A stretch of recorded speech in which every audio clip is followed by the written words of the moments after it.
thought we have all inherited lies. The enemies laughing at us over there in the skies. They don't want us to survive or be prepared for the ride. Ignorance is something but nothing compared to our pride that blinds us to the truth that we're all still in chains. Not physically but mentally, but it all feels the same. They're endorsing the stealing, drug dealing, killing the game. Just like crabs in the barrel, we are unwilling to change. We're not how the music and television portrays. We're more than laborers, entertainers and slaves. More than gangbangers, stranger, I don't care how you raise. Stare in the maze and wanna be up there on the stage. Back in the day, history shows only oppression. Selfish aggression that's never known correction. I have objections, confessions of my imperfections. Every day I'm degraded, still hated because of my complexion.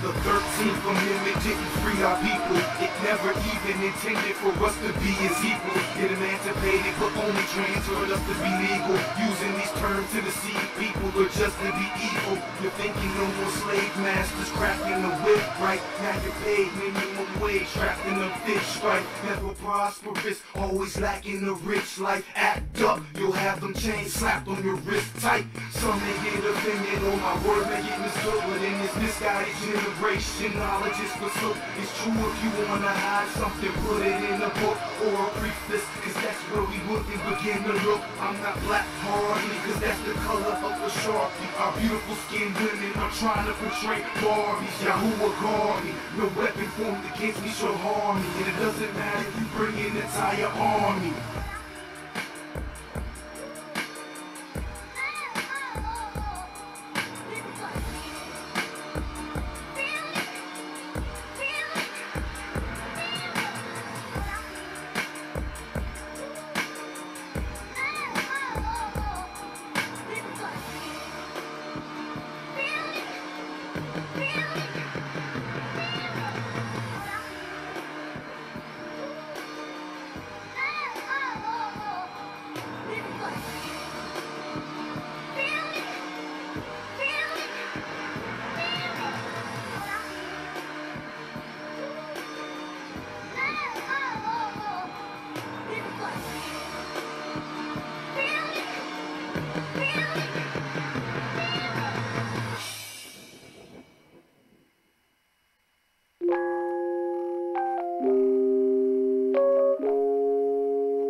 It's looking bad here. When this happened,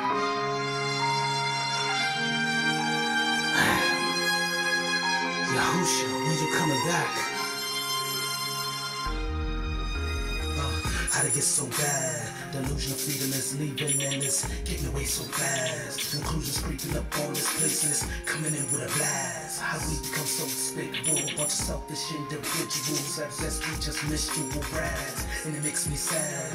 We're contemplating think it's okay to take kids from their dad. Still from the poor we get to the baddest, sick where we at. This world's very contrary, opposite and answer them of what Yahuah handed them. They trampling this planet and they damaging the land and invading the skies with cancer and not giving us a chance to win. Yahuah called, I answered him, I'm fearing him.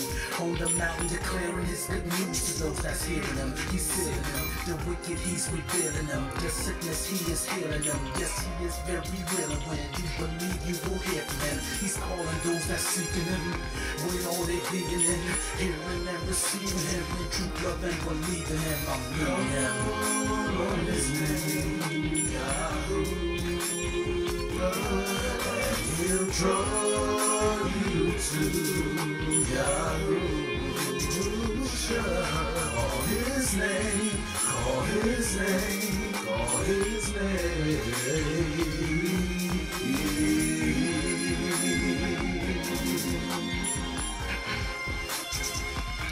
Please come, yo, Yahusha, we need you.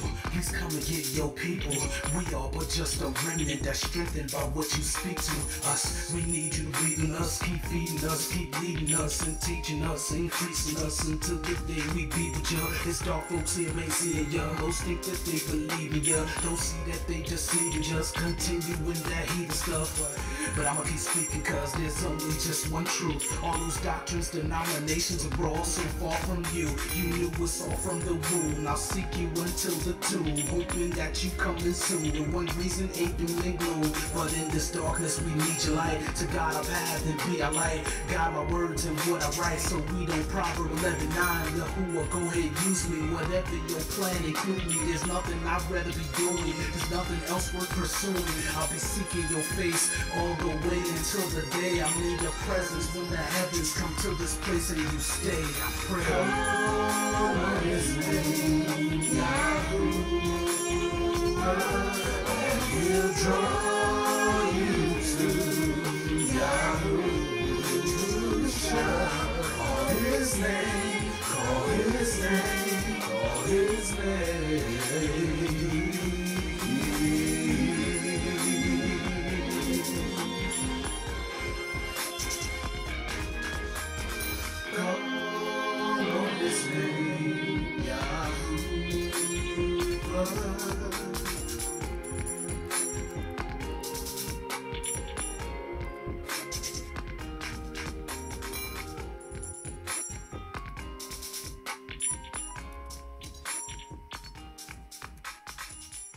Truth movement. Yo, we've been a part of the biggest conspiracy the planet has ever known, man. You ever wonder why everybody seems to hate us? Everywhere we go, seems like everybody hates us. The world is against us. We gon' bring y'all some light, you know what I mean? Check it out. It's been a long time, but we waking up so many lies been told, we breaking up so many, locked up so many, shut down. You can keep to it from this crime, trying to hold us, trying to break us, take our names away, but couldn't shake us. Now pray to the Most High with all your might. What a feeling, y'all, we the Israelites.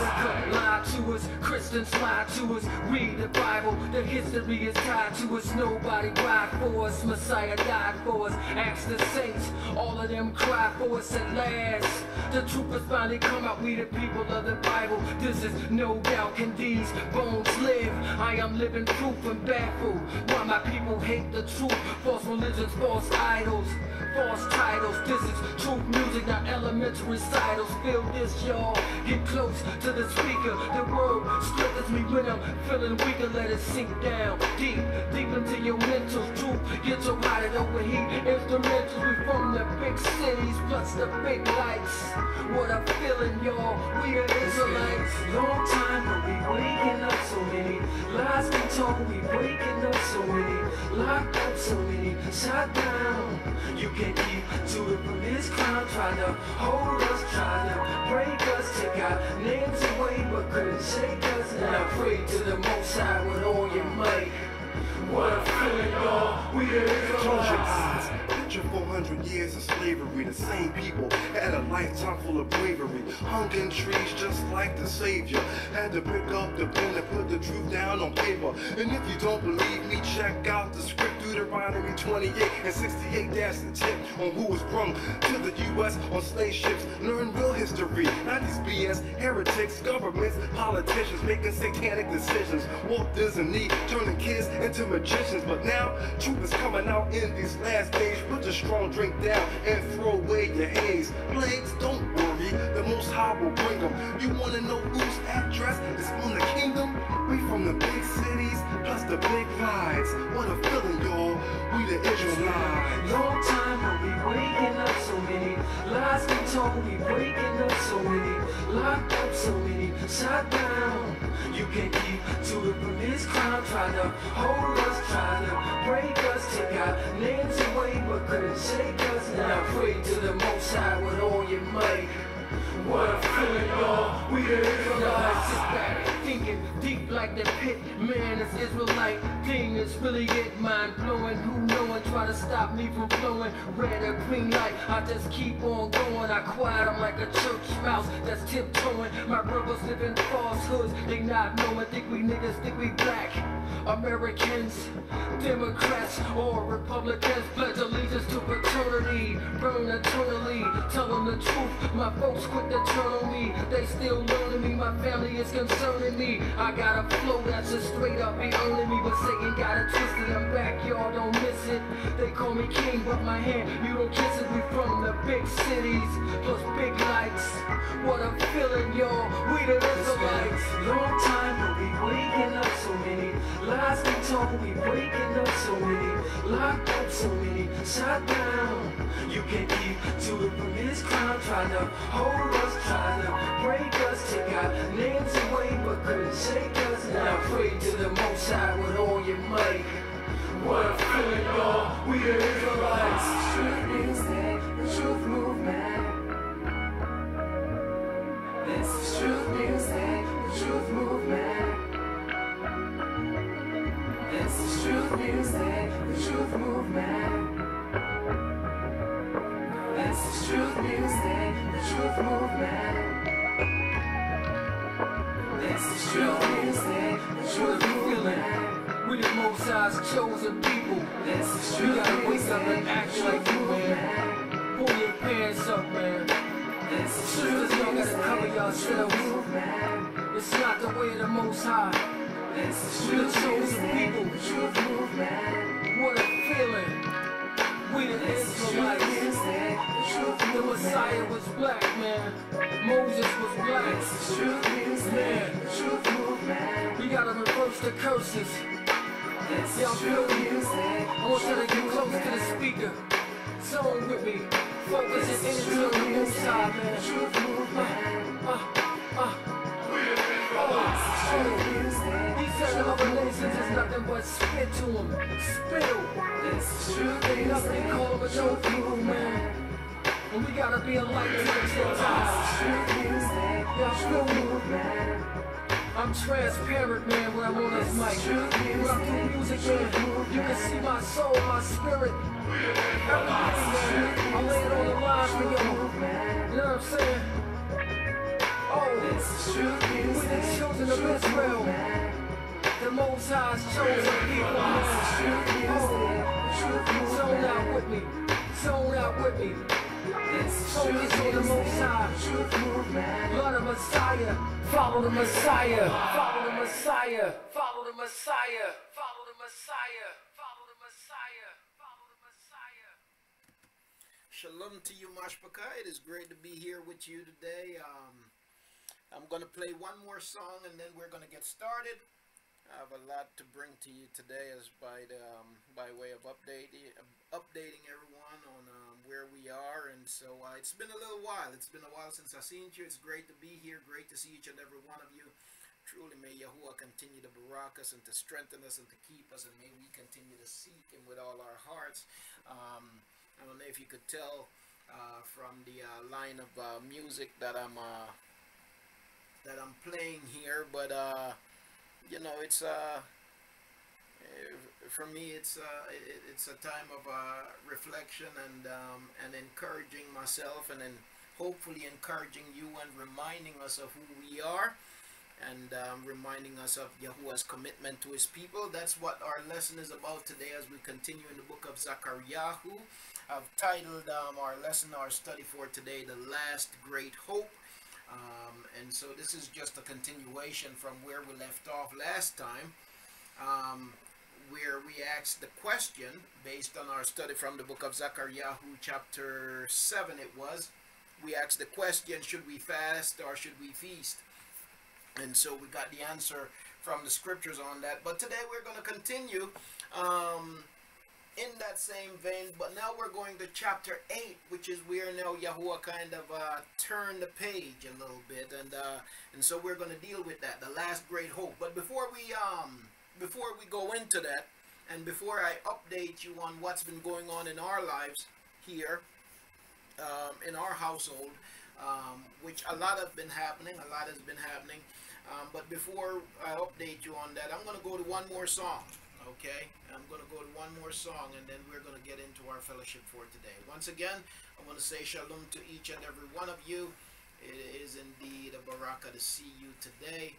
May Yahuah truly continue to barak you. Yahuah. Yah is love, beautiful. Yah love is beautiful. Shocking Lord.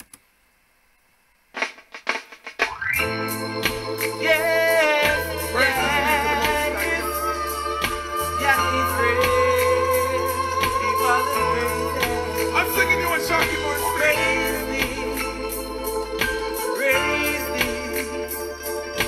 Yah Israel.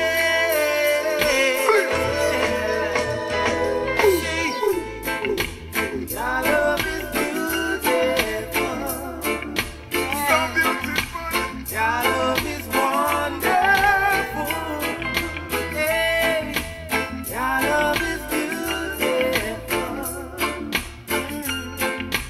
Yah love is wonderful.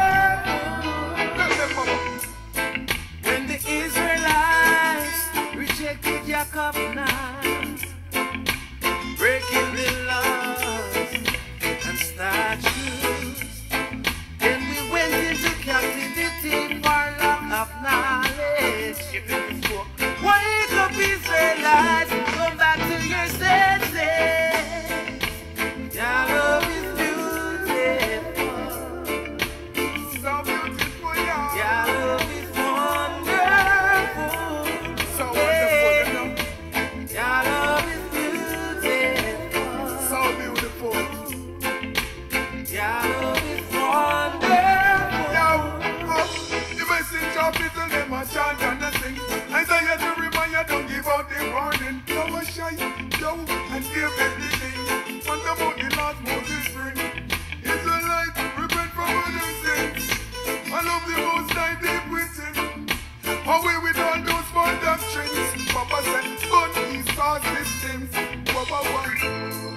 All the prophets of the Bible were sent from the Most High. Are they Hebrews? So am I. Are they Israelites? So am I. Are they the seed of Abraham? So am I. Your love is beautiful. So beautiful, yeah. Your love is wonderful. Yes. Your love is beautiful. So beautiful, you know. Your love is wonderful. Yeah. Israel, this is it. Deuteronomy 28 verse 68. And the Most High shall bring thee into Egypt again with ships, by the way whereof I speak unto thee, thou shalt see it no more again. Egypt? Yeah, man. This is talking about the spiritual Egypt, America, the house of bondage. Oh, that's how our Western journey began. Yeah, man. Israel gone captivity for breaking your law. We were driven out of Israel by the Roman Empire. Seek some refuge in West Africa. Then the Arab and the Amite sold us to Esau. They focus on the slave ship to America. Enslave us, fire on the slave master. But the scripture said, you must be fierce slaughters. For the iniquities of your forefathers. Chihuahua. Your love is beautiful. So beautiful, you know. Your love is wonderful. Yes, it's wonderful. Your love is beautiful. Your love is wonderful. Your love is wonderful. Your love is beautiful. Your love is wonderful.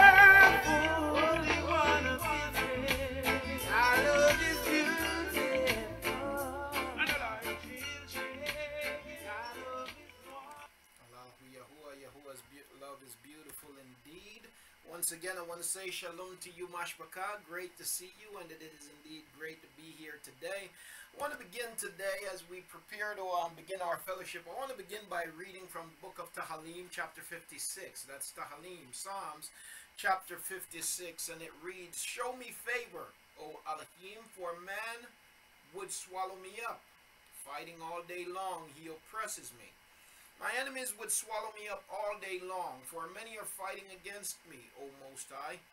In the day I am afraid, I trust in you.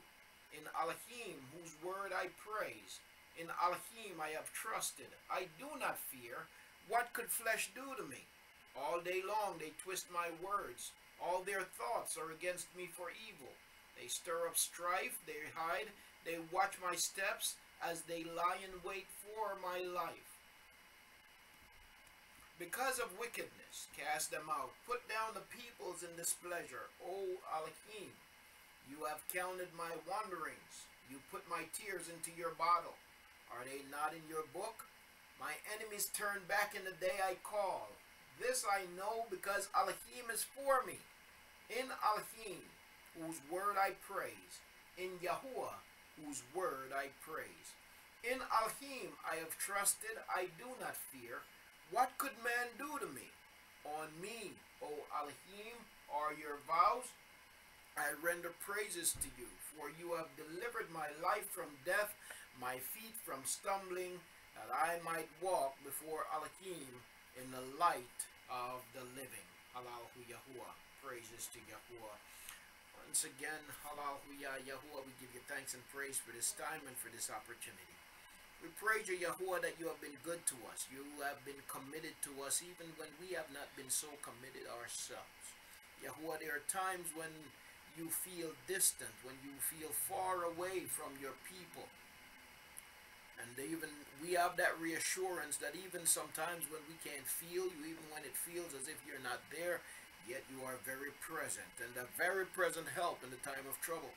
So we say Halayhu Yahuah for that. We barak your great name today. Father, we pray for those of your people who are struggling under oppression, depression, and whatever it is that your people might be going through today. Yahuah, I pray that you would lift them up, raise them up, cause them to know that you are still here and committed. I pray that you would continue to barak us and to strengthen us, to keep us, and to remind us of your goodness through your wondrous works and your word. Yahuah, there are times when it is even difficult for us to turn to you and to turn to your word.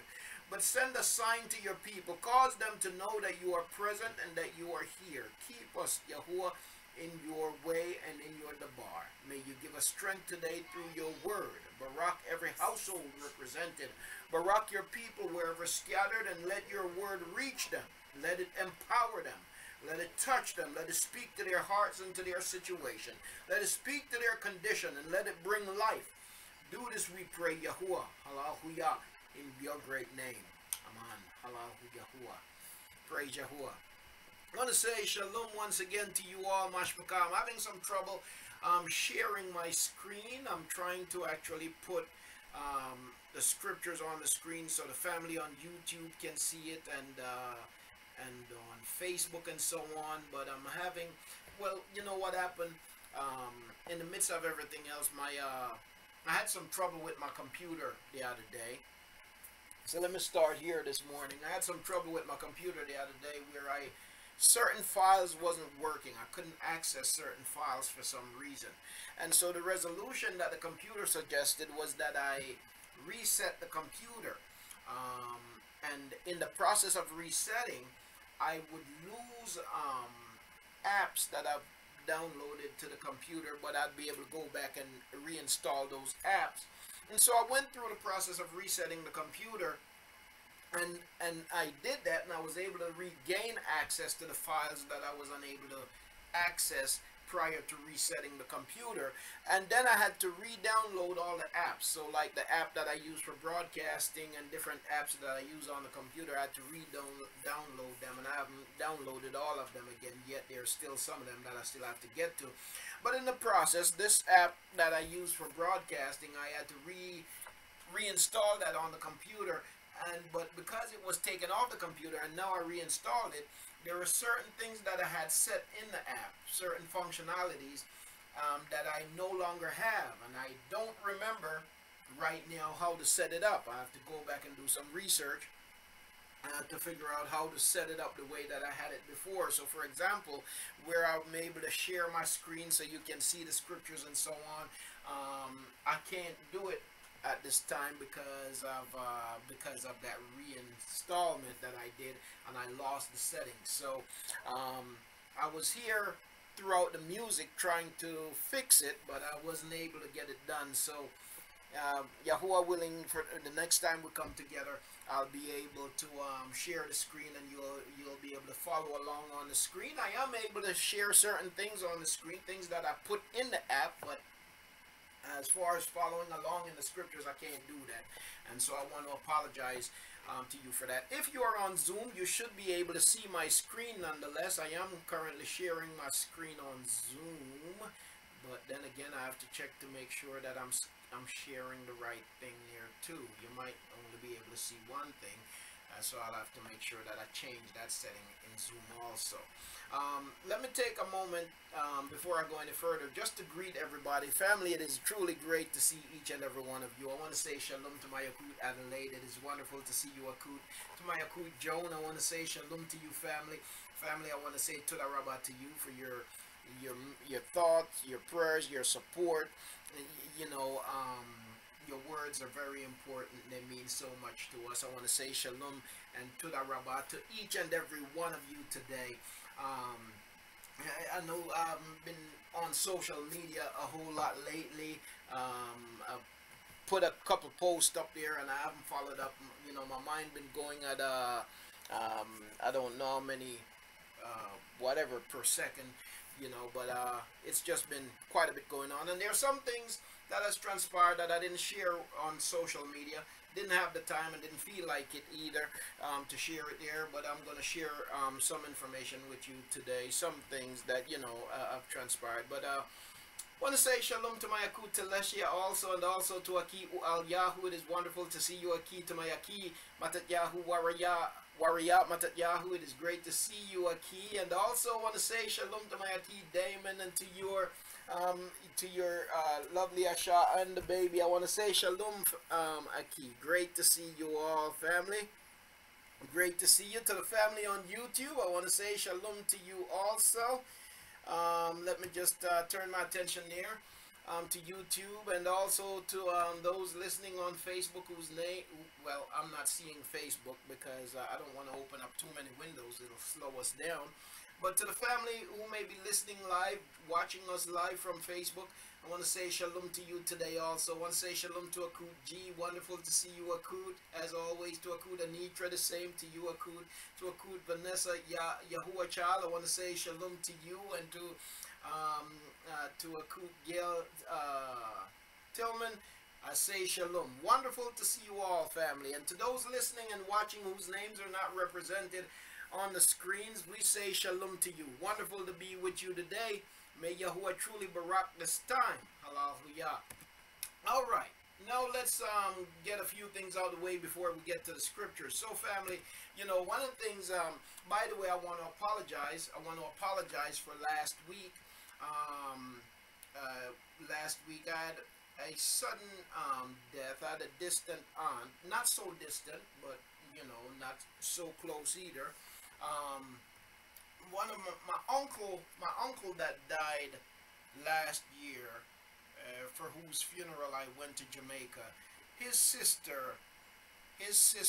one of his sisters died suddenly a couple weeks back, and so the funeral was last week, and I went. My intent was to go to the viewing and to get back in time for the broadcast, because I wasn't on the prior week. The week before, I wanted to do the broadcast last week. So my intention was to go to the viewing, and to get back in time for the broadcast. I went to the viewing, but I parked, and then it was so many people there. It was really just a whole lot of people.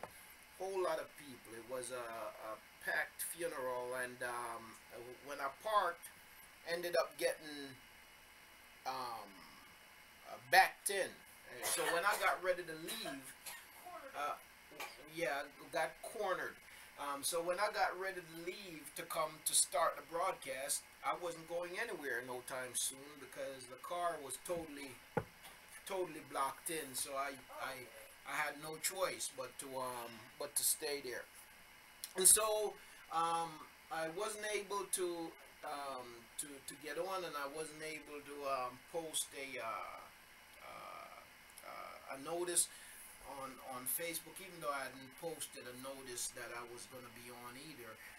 But you know, I was trying to be on nonetheless because we weren't on the week before. So that was that situation.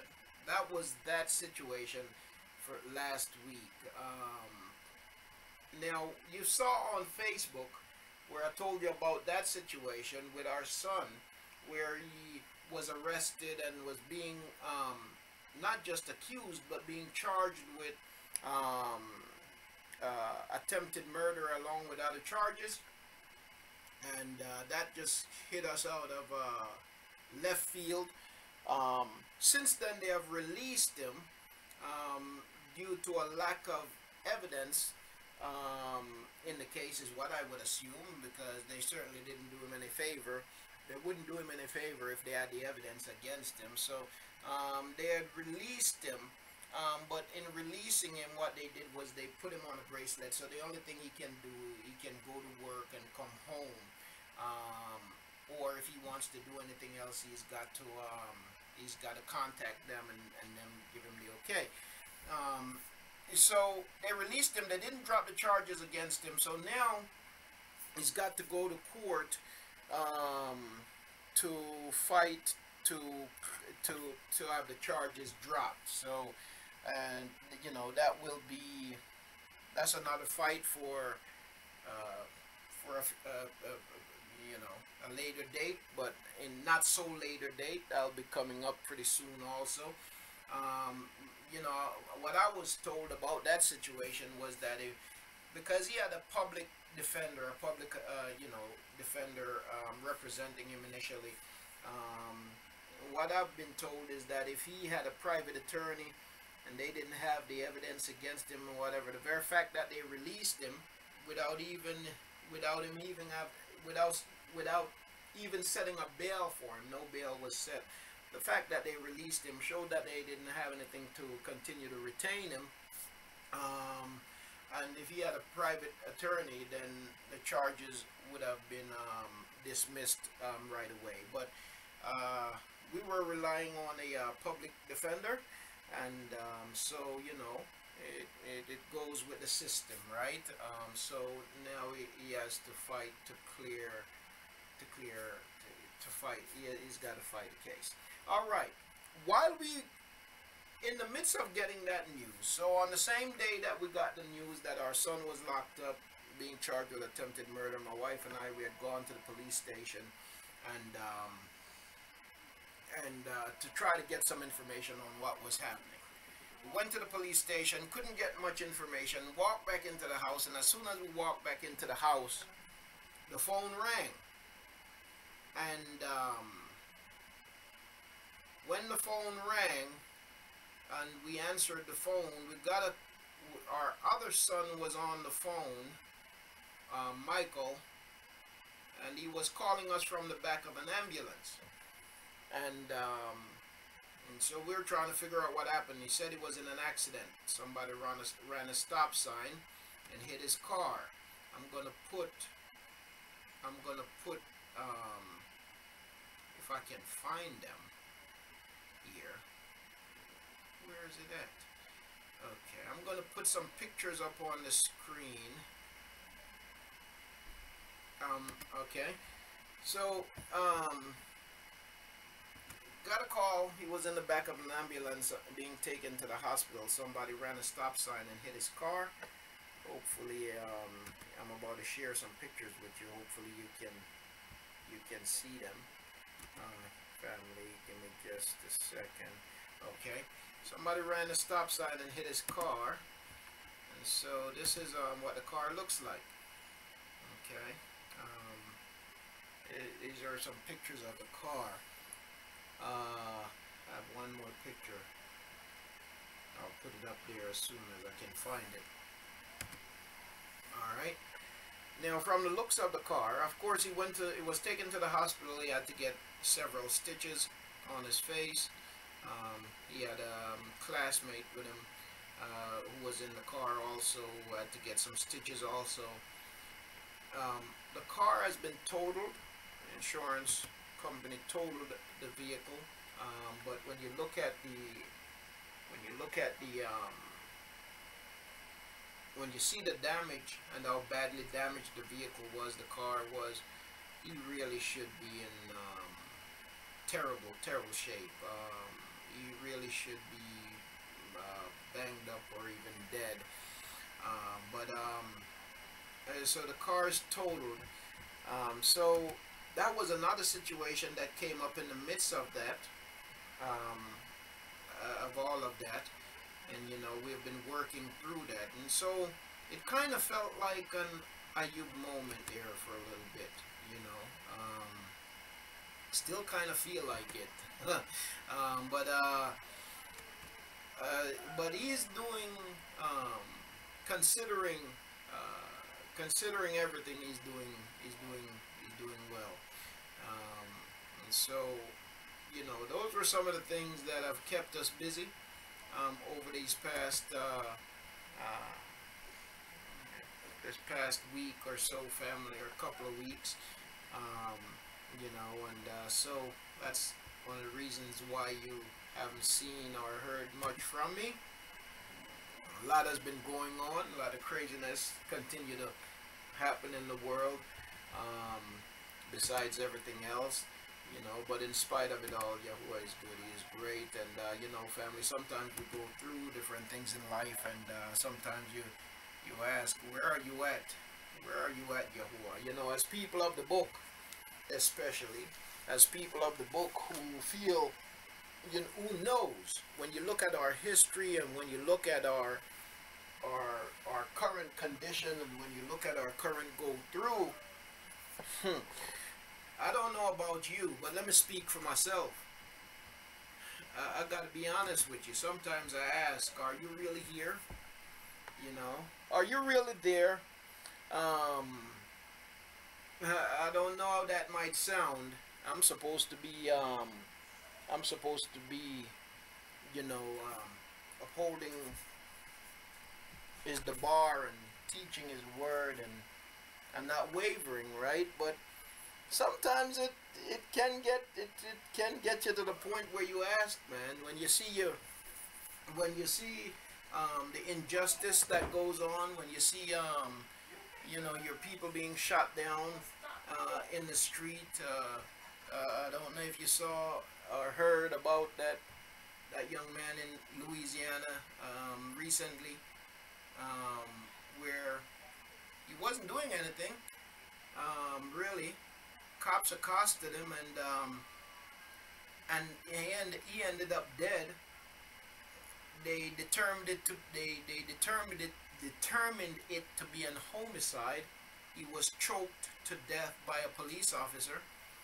Right? When you see in California there, again just recently in California, where you have people having a barbecue and a white lady decide to call the cops on them just because they're having a barbecue in the park. When the police arrive, she begin to cry and act like she is traumatized when nothing happened, you know. And people continue to get away with this stuff, you know. And it didn't just start happening, it's been happening. And sometimes like you feel like, wow, you know.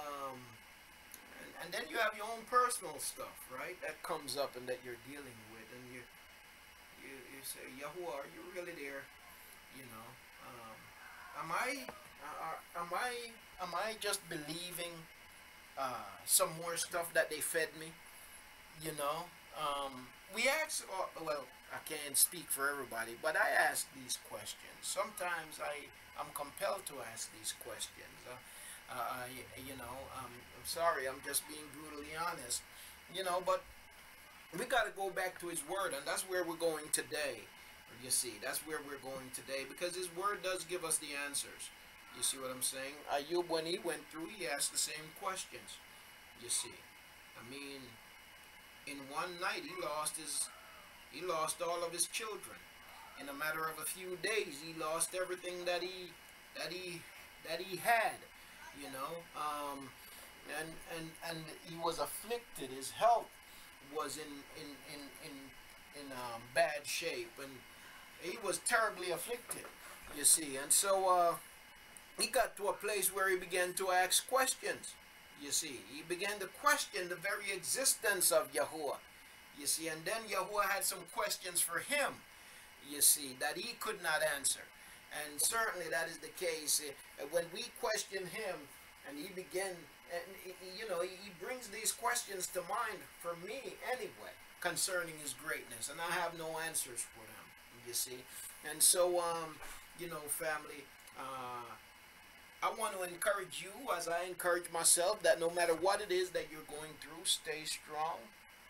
And sometimes staying strong, and me saying stay strong, you're not always going to feel strong. You see, you're not always going to feel strong. You understand? You're not always going to feel like you have a word of encouragement for somebody.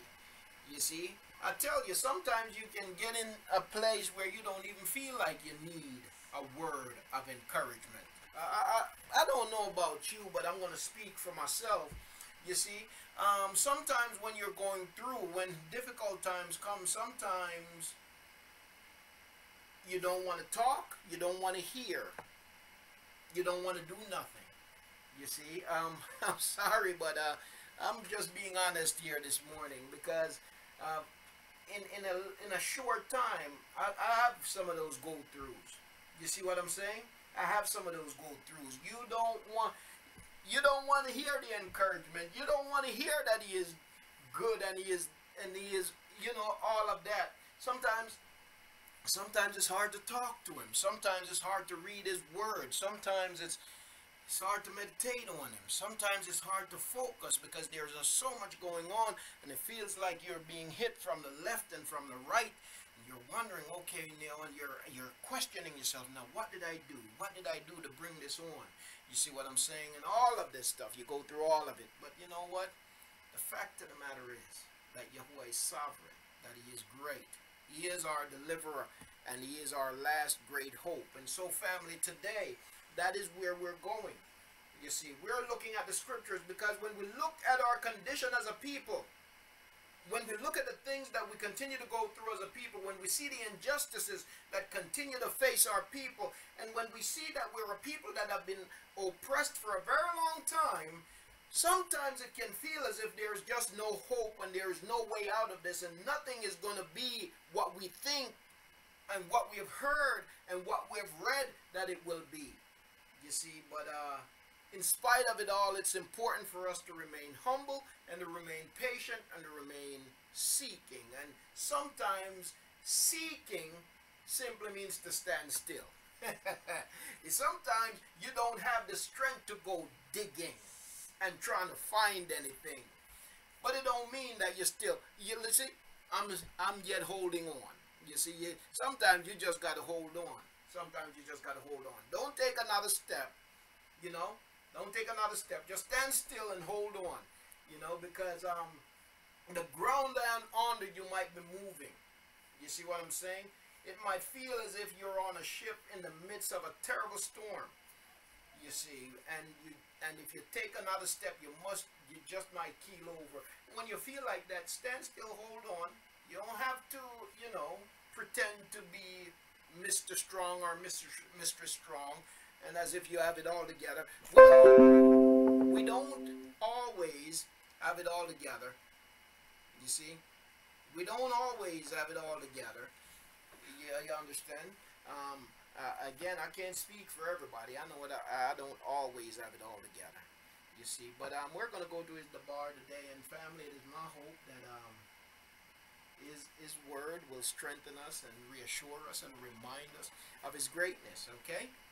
By the way, before I continue, I'd just like to open up the microphone if there's anyone that you know, if you want to give Yahuah praise, honor, and esteem, testify about what he has been in your life, what he has done in your life, here recently or whenever, by all means, I encourage you to come to the mic, family, because those words are important. Your testimonies of his greatness are also important.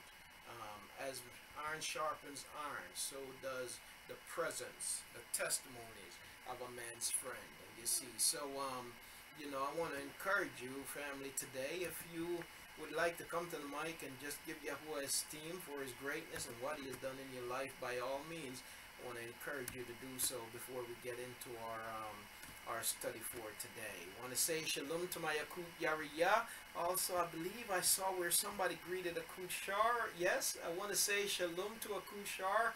It is wonderful to see you, Akut, and to Akut Gina. Who else? Who else have I not yet greeted? Akut Vernice. Shalom Mashbaka. Anyone else who's represented? I want to say shalom to you. Aki. Yeah, shalom, Aki.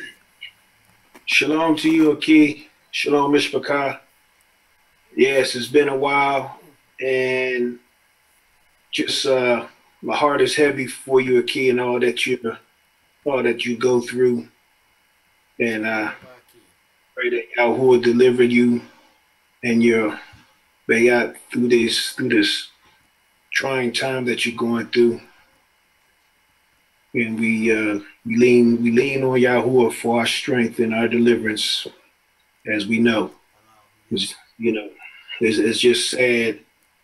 You know, it's just a sad thing that, you know, the wickedness of these devils, you know, that they do what they do. I mean, but it's just something that we just have to, you know, that we have to endure until Yahuah comes and deliver us. And we just turn to him and look towards him for our deliverance. And like you said, sometimes, you know, we just gotta stand still and just be patient and wait on him and know that he is our strength and he's our shield, he's our armor. He delivers us through these trying times, and we just gotta trust him and know that he's with us. He said he's with us in our you know, stressful, distressed moments and situations. And, you know, I just pray for you and Akuth Kim and what you're going through, Aki. Give all praise to Yahuah. Praise Yahuah. Praise Yahuah. To that Rabbah, Aki. And, you know, as you say that, I see my Aki Franklin. I just gazed over at YouTube there. I see my Aki Franklin. I know that for a while there, my Aki himself was going through something, you know, and that's the reality of walking, living life with and for Yahuah. The fact of the matter is that we have seasons, right? We have seasons, and some of those seasons include stormy seasons. Stormy seasons.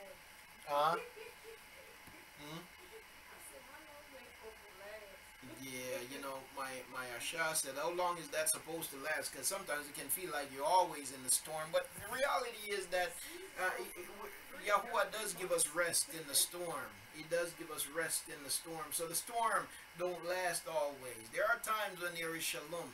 But when the storm does come, as people, we can tend to feel like, man, I'm just always in a storm. But we got to be careful of that too, because that's where we so quickly forget his goodness. Remember when our people were coming out of Masrayim? Give me 1 second before I go to that thought. Let me just give the meeting ID to Aki Franklin. So the Zoom meeting ID key is 853-555-904. 853-555-904. That's 853-555-904. Alright? 853-555-904. That's the meeting ID on Zoom. 853-555-904. All right. Yeah, so, you know, when we're going through the storm, sometimes we can, yes, indeed, Aki. When we're going through the storm, sometimes we can feel as if the storm just never lets up, and we can feel as if we're always going through a storm. But you know, the truth of the matter is that that's not necessarily the case always. Yahuah does give us a break in the storm. You see, there are times when we go, as we're going through the wilderness, we get to a bitter place, right? We get to a bitter place. We get to Marabah. We get to Marabah. That's the bitter place. That's where the waters are bitter. You see what I'm saying? And it's almost as if you can find nothing good in Marabah. The only thing you can find there, the only thing you can taste is the salt from your tears. You see what I'm saying? And you don't have nothing to drink. All you have to drink is, it would almost seem, and this might sound gross, but all you have to drink is your own tears. You water your couch at night with your tears. You lay down, and all you can do is weep, moan, groan, and sorrow. And so, while you're in Marabah, it might feel to you as if all your life you've been living in Marabah. You see, and that's how it felt to our people. When Yahuah was bringing them through the wilderness, they came to Marabah, and the only thing they can remember, and the only thing they can see, is the bitterness of Marabah. Quickly they forget the goodness of Yahuah. They forgot that he had provided for them, and that he had kept them, and he had brought them out of Mitzrayim, and they begin to complain, right? They begin to complain, you see. And oftentimes when we go through our bitter seasons, we become consumed with our bitter seasons, and we forget the goodness of Yahuah. We want to ask him, weren't there enough graves in Mitzrayim that you would bring us out here in the wilderness to let us die? You see, and we forget all of what he had done. We forget that he had just parted the sea of reeds on our behalf. We forget that after he parted it and allowed us to walk through it on dry ground, that once we got through it, he turned around, told Masha now to stretch his staff back across that water, and we stood there and witnessed our enemies being swallowed up in the midst of that thing that we just came through unscathed. You see, and so we can forget, and we can think that the only thing that we ever see, and the only thing that we ever experience, and the only thing that we ever get is bitterness. But the reality is that is not the case. You see, it's not always bitterness, family. It's not always bitterness. You see, we do go through seasons. Now, as we go through our seasons in our captivity, it's not where, you know, even the times of rest, it's not the kind of rest that we truly desire. And certainly, the kind of rest that we truly desire, we're not going to find it in any foreign land. We're not going to find it in any foreign land, but we also sometimes wonder, are we ever going to get out of this land? Are we ever going to get out of this land? Sometimes we're forced to wonder. When we look around us and we see the wicked, and it looks as if they're getting just stronger and stronger. They're not getting any weaker, it seems. It just seems like they're getting stronger and stronger. You see? And their wickedness is increasing. And it seems as if we're getting weaker and weaker, and we're becoming more and more divided, and we're becoming more and more splintered. We can't agree on anything. We always at each other's throat. Are we ever going to be delivered? You see, sometimes we wonder that because of our situation. Is deliverance ever going to come? Because a lot of times it seems as if we are our worst enemies. And you know what? The fact is, we are our worst enemies. We have always been our worst enemies. Yes, we have always been our worst enemies. At the end of the day, family, it was us why we are where we are. You see, at the end of the day, it was us why we are where we are. And that's just the sad reality. We are our worst enemy. You see? And sometimes Yahuah uses our brothers and our sisters to show us ourselves. Because you see, the same kind of dysfunction that exists among us when we deal with our brothers and sisters, it's it's just a microcosm of what exists in us. It's just a way of showing us what exists in us. The dysfunction that you have, the dysfunctionality that exists in your family, the dysfunctionality that exists among your brother and your sister, the dysfunctionality that exists in the body of Yahuah among his people.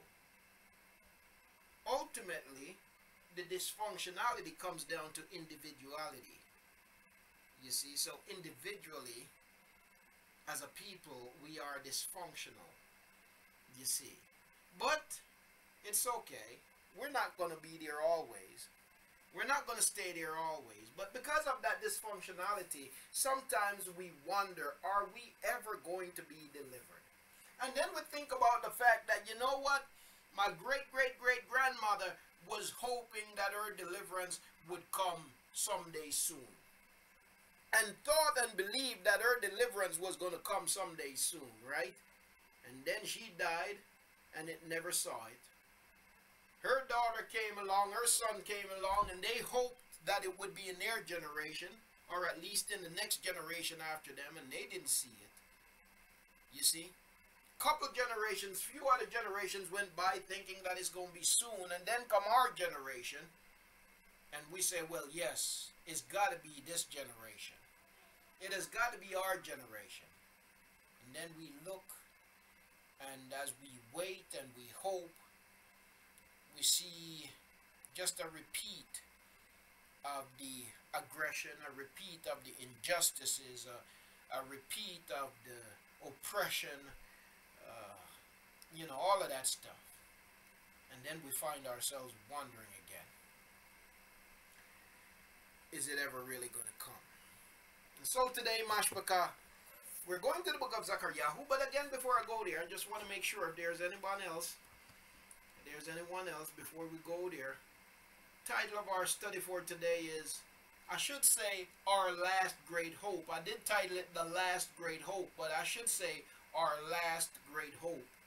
Our Last Great Hope. Okay? So the title of our study for today is Our Last Great Hope, coming from ZakarYahu chapter 8. But before I go again, I just want to make sure if there's any of our mashpaka, if you would like to come to the mic, please, by all means, feel free to do so, family. If not, then we're going to continue in our study today. Once again, I want to say shalom to each and every one of you. It is wonderful to see you all, family. Give Yahuah praise, honor, and esteem for you. Let me go to my Aki Al-Yahu.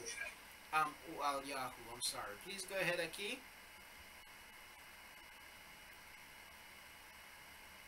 Let me unmute your mic for you, Aki. Okay. Oh. Shalom, can you hear me? Yes, shalom to you, Aki.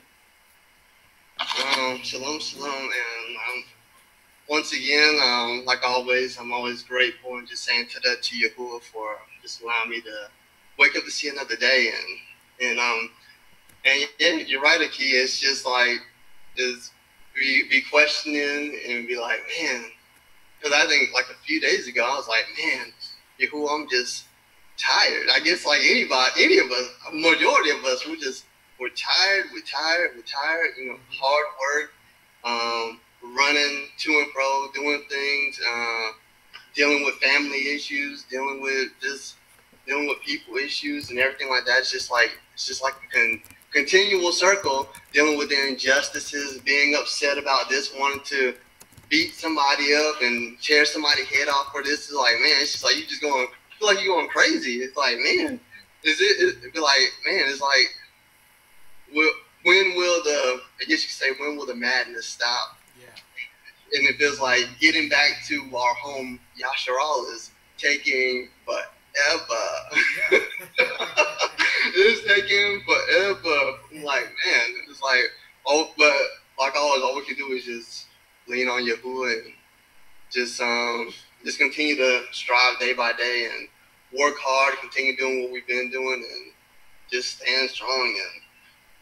And yeah, there's just times where I'm like, man, do I feel like praying or wanting to say anything to you? But I'm just like, well, you allowed me to see this day, so I don't feel good.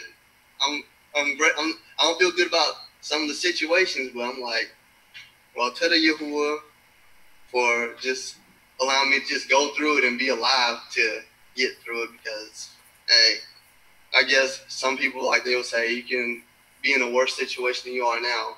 Or some people don't even know Yahuah, so it's like, well, it's good to know him and know you can rely on someone to go to instead of just out there not knowing anything, knowing you can't lean on anything or anyone. So I'm just grateful. I'm grateful to Mashpaka. I'm grateful to be here again, and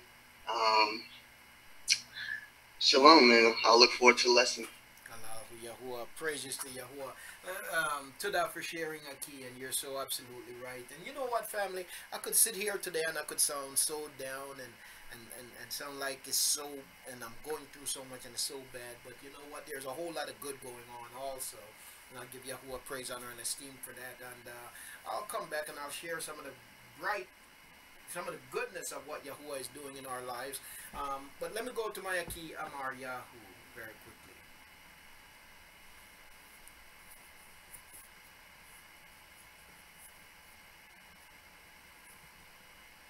That's Aki Franklin. Aki, let me unmute your mic for you, Aki, and I want to say to the Rabbah, to Akut Yisraela. Wonderful to see you, Akut. To your Asha, I say shalom to you. Okay, Aki, can you hear me? Yes, Akut. Aki. Yay, shalom to you. Great to hear you. Long time no hear. I know, it's been a while. Shalom, shalom, Mishpakat. Shalom. Yeah, I just wanted to come to the mic because I know last time that I was on here and I shared my testimony with you guys, how I was going through it, a lot of persecution and stuff like that. Yeah. And I just want to share this testimony with you because I know your son is currently going through some stuff with the law, and I myself went through some stuff with the law of last December on the 15th. It was so crazy, man, but Yahuah brought me through it. And at the time, on December 15, I had like 2 individuals, living at my apartment. They would stay with me for the time, and those was, those 2 Hebrew, people, that was there with me. It was Kut and her children. She had 2 young daughters, and this other aunt that was staying with me at the time. He be on YouTube and everything, so they came, stay with me for a couple of days.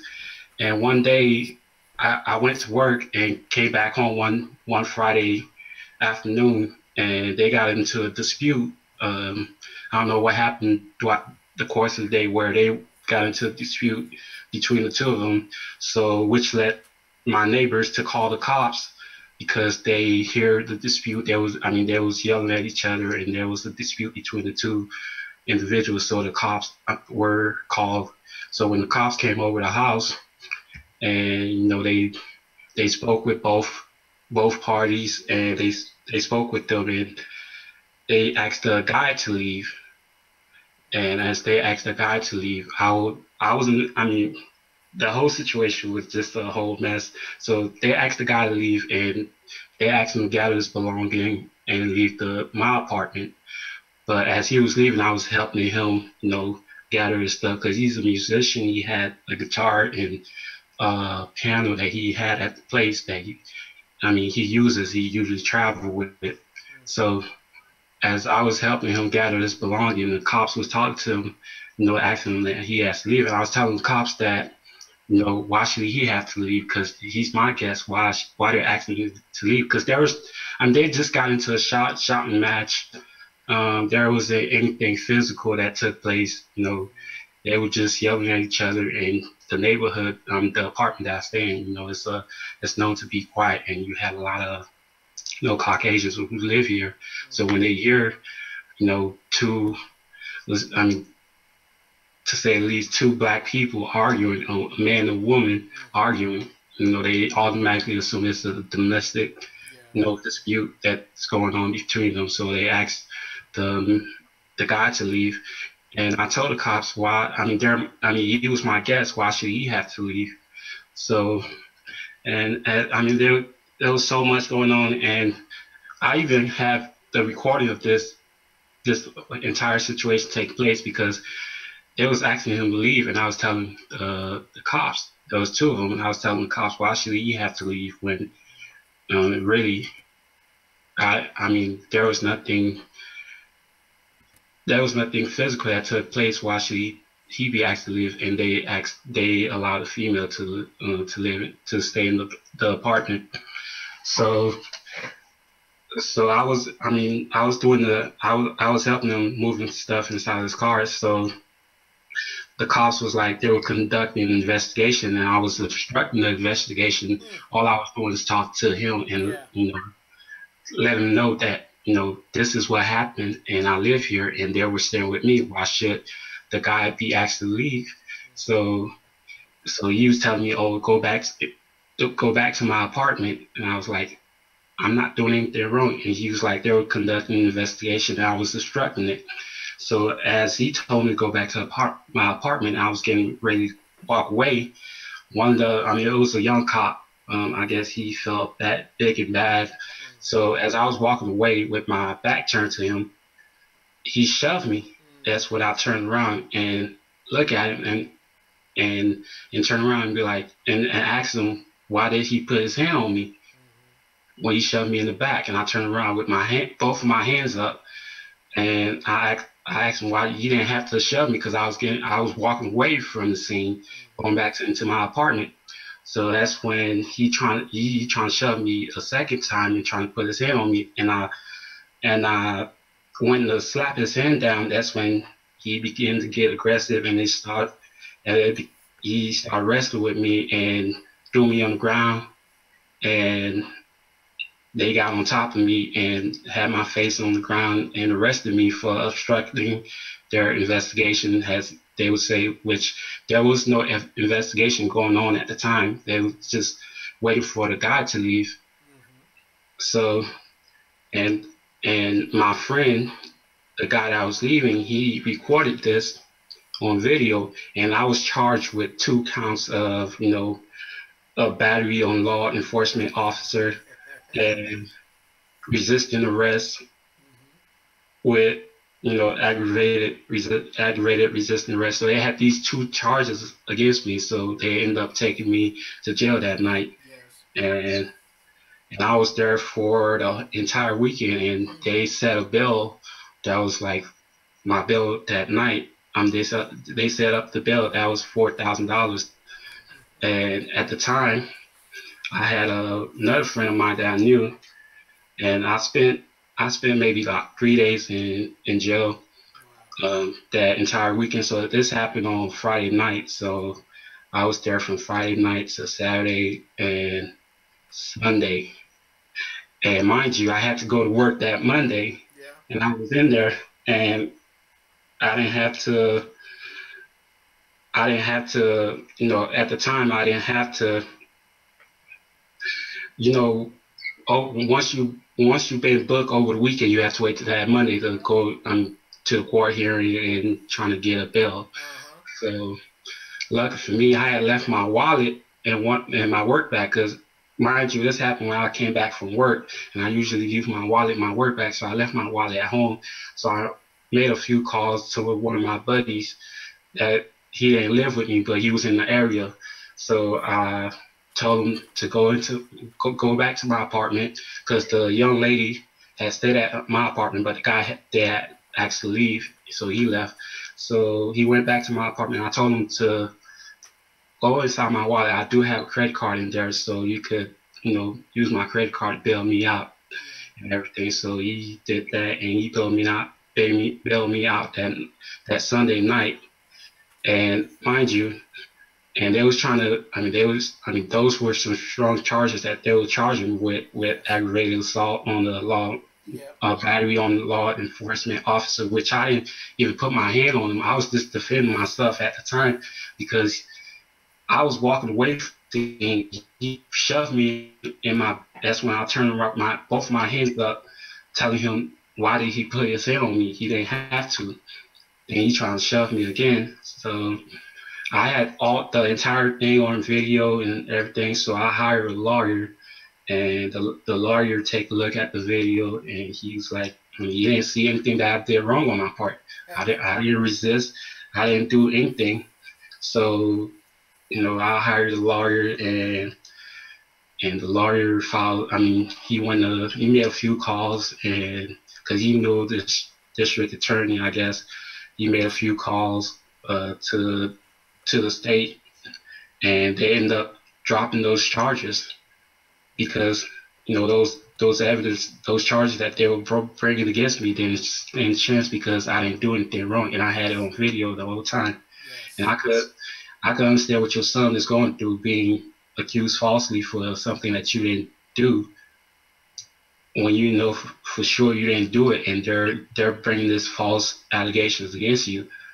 And that's the way that I felt. And I just praise Yahuah that he brought me, and he allowed my friend to record that video, because without that video, I don't know what would they have done, because I had that video as evidence that shows that I didn't do anything wrong at the time.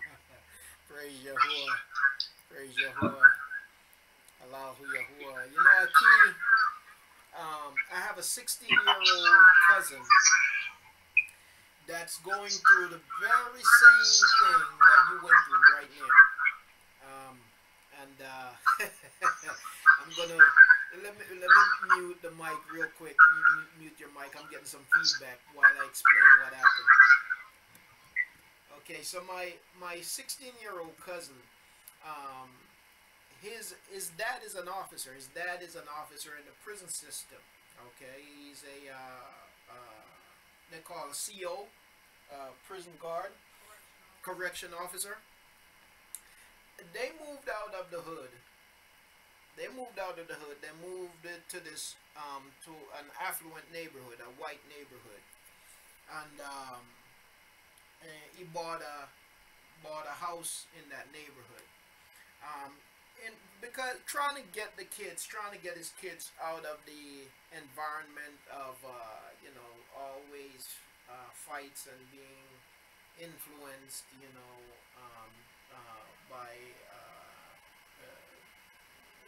by other kids who might not be trying to, they're choosing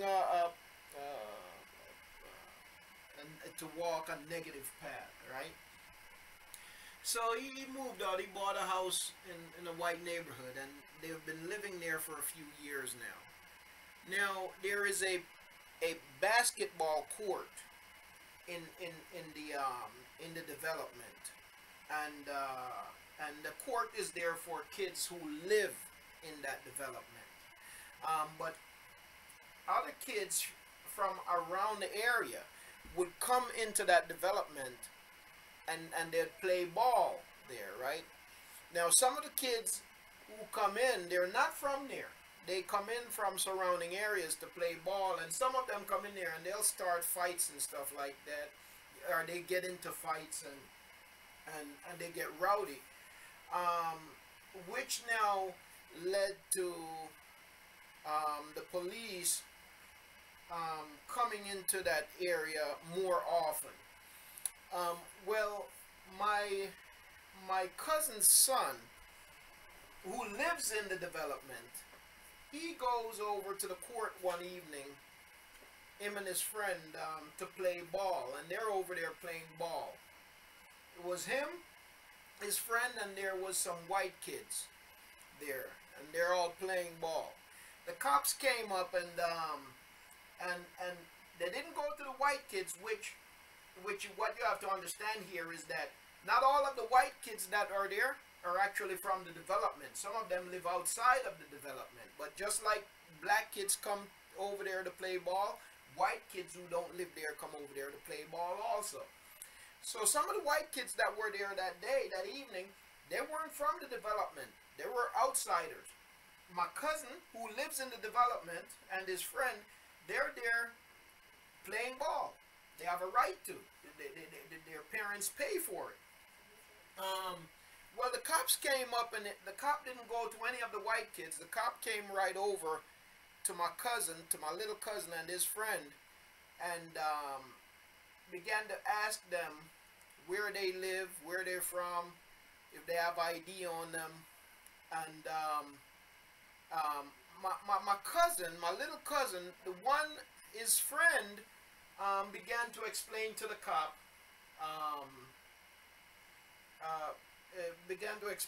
tell the cop his address and stuff like that. But my little cousin began to ask the cop, why are you messing with me? What did I do? What did I do wrong? Why are you messing with me? So he's asking the cop these questions. Basically, what did I do for you to just come over messing with me? Because he knew, he was upset that he didn't go to any of the white kids that didn't live there, but he came right to him, and he lived there. So he didn't like that. So he's not cooperating. He's asking them, why are you targeting me? Why are you messing with me? So in the process, the cop called for backup. Another officer came. He went to grab my little cousin. My little cousin, who was on a bike at this time, you know, brushed his hand away. He went to grab my little cousin. My little cousin brushed his hand away. So what they did, both of them jumped on him, knocked him on the ground while he's on the bike. You know, he got bruised up and everything. I mean, they really, my cousin was telling me, they really dragged him around or whatever they did to him, because he was really dirty and bruised up. But they arrested him, and they charged him with 2 assaults on a police officer and resisting arrest. But there was video of the incident, okay, because other kids around was videotaping on their phone. And so what the video showed is that my cousin didn't assault them, didn't do any of that. But now my cousin has to go and hire a lawyer, because they charge him, they arrested him and charged him with all of this. Now he has to go and hire a lawyer, you know, to have these charges dismissed. And that's the unfortunate thing, is that, you see, if praise Yahuah that you were in the position, Aki, to hire a lawyer. But there are many black people that go to jail simply because they don't have no money to hire no lawyer. And when you got to depend on a public defender, around here where I live, they have a name for them. What they call them? A fake pretender. Oh, public pretender, yeah. They don't call them public defenders, they call them public pretenders. When you got to, if you don't have no money and you have to depend on a public pretender, then you're going to go to jail every time. Even though you're innocent, you're going to go to jail every time. And that's what happened to black people time and time again. You see, that's what happens to black people time and time again. The system is not rigged for it to work for us. It's actually rigged for it to work against you. Anytime you send your child to school, okay, and the school continues to suspend them over and over again, and then the courts send you to the public, they send you to court for failure to control your child, while they had been demanded that they go to school, and when they get there, they can't control them, and then you bring me to court because you can't control them within your quarters. That's a problem. So you have to be smart enough to, it's a shame, it is, for you to have money set aside just in case you just riding from work to home to wherever you're going, in case you have an encounter with someone who's supposed to be trusted to protect and serve you. And here they actually, like the scriptures say, don't cause a child to wrath against you. That's what they were doing to that child. Okay? Because why would it take 2 grown men to drag a child around on his bicycle? Why? They knew just what they were doing was going to provoke him. Yeah, that's what they were trying to do. It was provoke him to act. You see, so he's got the same charges that they put on you, Aki, against him. And unfortunately now, my cousin has got to come up with money to pay for an attorney to have these charges dismissed. And what they hope for, and which is what happens in many cases with our people, is that they don't have the money. Even when they're innocent, they don't have the money. They can't come up with the money to defend themselves. And so because they can't come up with the money to defend themselves, guess what? They're found guilty. and they're forced to take plea bargains, you see? And so much. Then what happens is, because you can't stay in, you can't afford to get out, so that keeps somebody else with a job For that link, Aki. For the 6 months that you're in there, until you finally go to court. Then they finally let you out on parole or probation, which 9 times is probation. Then that's a job for somebody else, okay? Meanwhile, everybody and their mama making money off of you. You keeping all these people employed. Then when they locked you up for the weekend, you lost your job. Now that job is actually reported. So every time you go to get a job, you have to report that I was locked up. I did spend, because I know this for a fact. My son keep filling out applications and they have to keep doing a background check. Now, they don't tell them exactly why they locked up. They just say you spent more than 365 days in here and you were guilty of whatever the charge was. But look at that. He lost a good job. And now every job you get, they can just turn you down if they want to. You know what I mean? Look at that. All of the jobs you've created for everybody, and you lost that little petty job you had. I'm sorry, y'all. Aki ZakarYahu just shared a link to a bill in Congress, H.R. 1242, 400 Years of African American History Commission Act. Look at the summary of it here. This measure has not been amended since it was passed by the House on May 1st, 2017. The summary of that version is repeated here. 400 Years of African American History Commission Act, Section 3. This bill establishes the 400 Years of African American History Commission to develop and carry out activities throughout the United States to commemorate the 400th anniversary of the arrival of Africans in the English colonies at Point Comfort, Virginia in 1619. The commission must plan programs to acknowledge the impact that slavery and laws that enforced racial discrimination had on the United States, encourage civic, patriotic, historical, educational, artistic, religious, and economic organizations to organize and participate in anniversary activities, assist states, localities, and nonprofit organizations to further the commemoration, and coordinate for the public scholarly research on the arrival of Africans in the United States and their contributions to this country. Section 5 of the bill, the Commission may provide 1. Grants to communities and nonprofit organizations for the development of programs. 2. Grants to research and scholarly organizations to research, publish, or distribute information relating to the arrival of Africans in the United States. And 3. Technical assistance to states, localities, and nonprofit organizations to further the commemoration. Section 7, the Commission must prepare a strategic plan and submit a final report to Congress that contains a summary of its activities, an accounting of its received and expended funds, and its recommendations. And Section 8, the Commission shall terminate on July 1st, 2020. Section 9, all expenditures of the Commission shall be made solely from donated funds. That's interesting, and that's quite shameful. That's quite shameful right there, because take for example the Jews. What happened to the Jews as far as the Holocaust did not take place in America. It took place in Germany.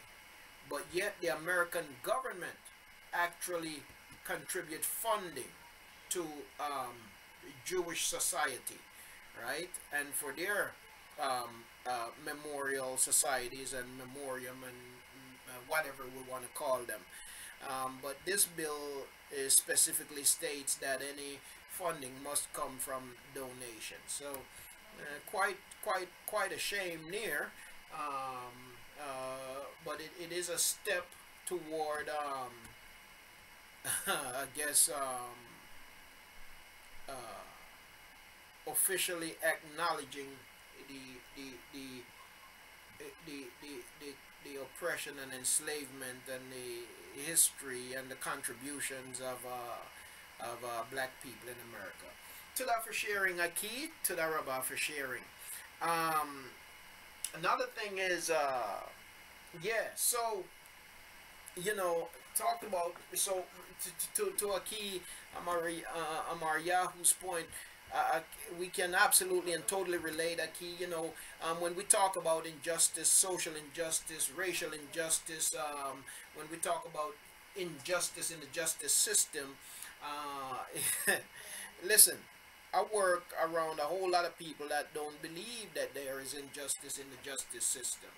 You see, I work around a whole lot of people who they hate Colin Kaepernick. They hate him. They talk bad about him every second they get. You see why? Because he seeks to speak up against injustice. You see, he seeks to shine a light on the filth of this society. You see, so it is still very real, still very alive in this country. Black people continue to be oppressed. I'm a living witness to it. You see what I'm saying? I have experienced it both personally and from a family perspective and from friend perspective. I know people that have been through it.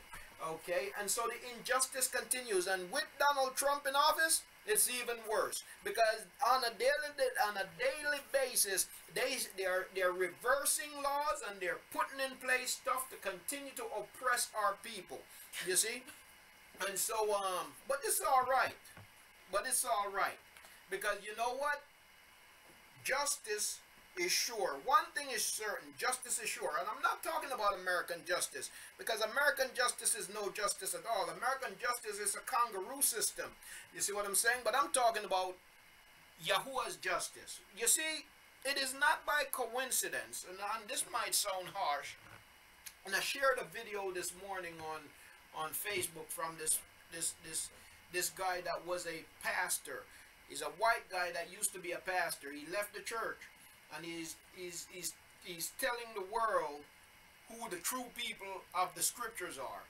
Okay, but one of the things, he made this video, and I shared it this morning, and talk about basically, you know what he's saying? You remember when Jeremiah Wright said that the chicken has come home to roost, and everybody got on him? Well, that's what he's saying. The chicken has come home to roost. That's what he's saying. You see what I'm saying? All of these school shootings, one of the things he's saying is that, one of the things he said, and I absolutely and totally agree, he said that there will be no gun control in America.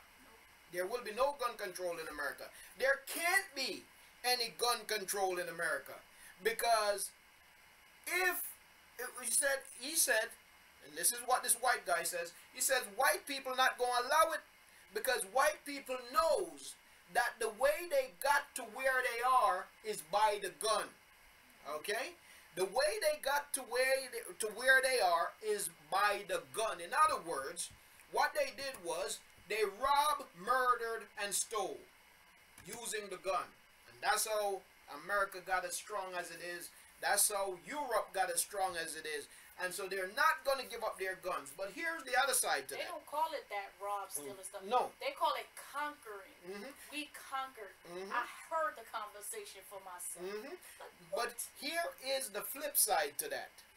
In the same way that they became powerful by the gun, it is that same invention that's going to take them down at the hands of their own people. Because one of the problem is that they fail to acknowledge the problem.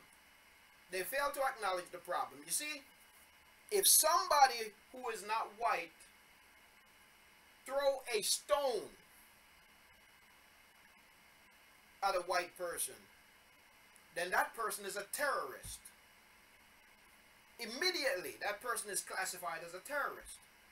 But if a white person walk into a school and shoots 30 people, kill 23 kids, or 10 children and a teacher, or however many, if a white person walk into a school or in some public place and do that, or if he shoots up a concert in Las Vegas and kills 60 people and wound 500 people, oh no, he's not a terrorist.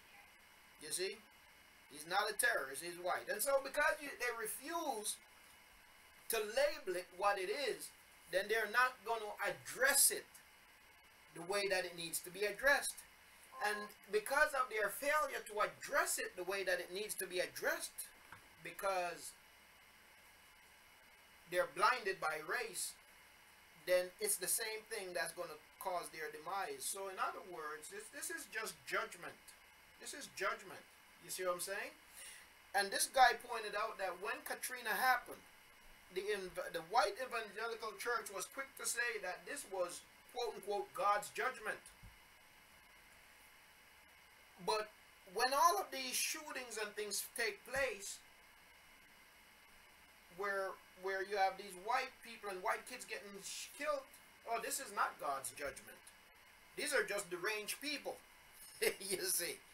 But justice must come, and justice will come.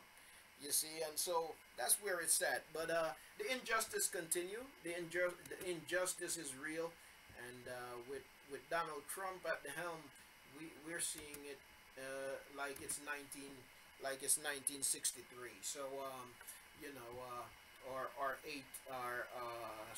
18 something. But you know, it will take care of itself. It will take care of itself. Listen, there are many. I believe that there are many justice-loving white people out there. You see, and there are many hateful white people out there.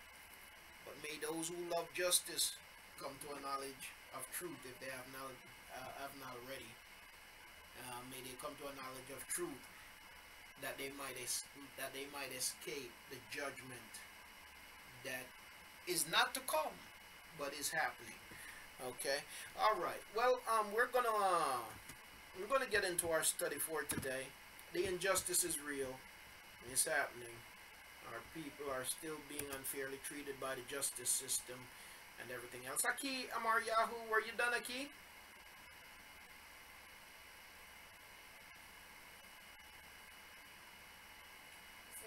Okay, all right. All right, we're going to get into our lesson here, family, from ZakarYahu, ZakarYahu chapter 8. All right, once again, I won't be able to share it as I read on YouTube. You'll only be able to hear because I have to figure out how to put it back on my screen. So if you would follow along with me, but if you're on Zoom, let me make sure I fix that so you can see, okay? Bear with me here while I get it. Give me just a sec.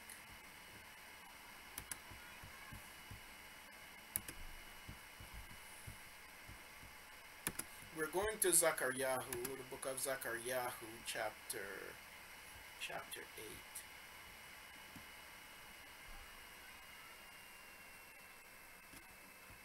Last time we were here, we covered chapter 7, and the title of our study was, Should I Fast or Should I Feast? Or should I feast or should I fast? Either or, I forget exactly how it was titled. Should I fast or should I feast? Should I feast or should I fast? Chapter 8 is simply a continuation of chapter 7. Again, we seek to study the scriptures contextually. Line upon line, precept upon precept, here a little, there a little. The reason why there is so much confusion concerning the scriptures, one of the reasons, there are a lot of reasons. One of it is that Yahuah has not totally revealed everything to us. We don't know everything. I don't know everything. I'm still learning, you see, and I'm still confused about some things. All right? And that's because the curse of confusion has been put upon us. Okay, that's a part of our curse. That's a part of the captivity. That's a part of the bondage. But it will not always be that way, you see.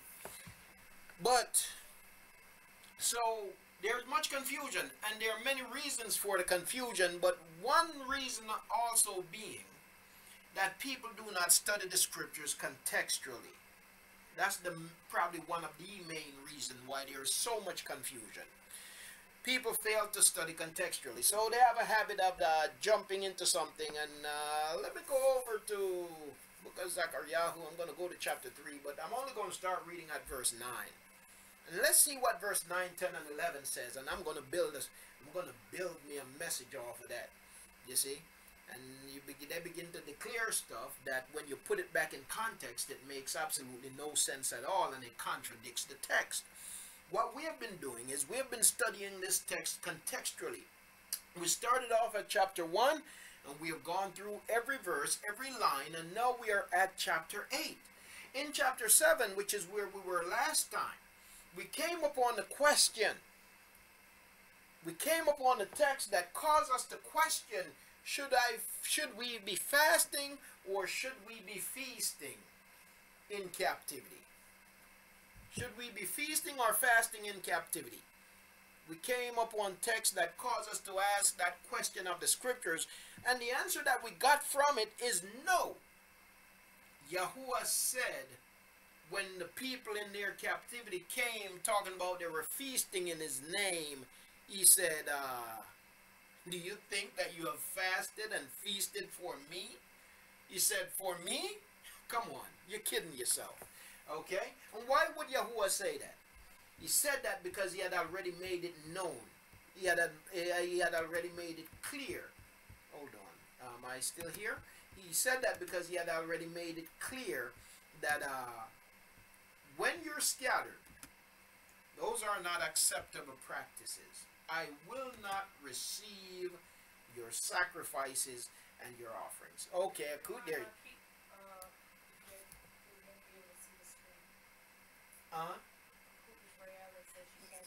Yeah, that's because I wasn't sharing it yet. But well, I thought you said you couldn't share it. I can't share it on YouTube, but I can share it on Zoom.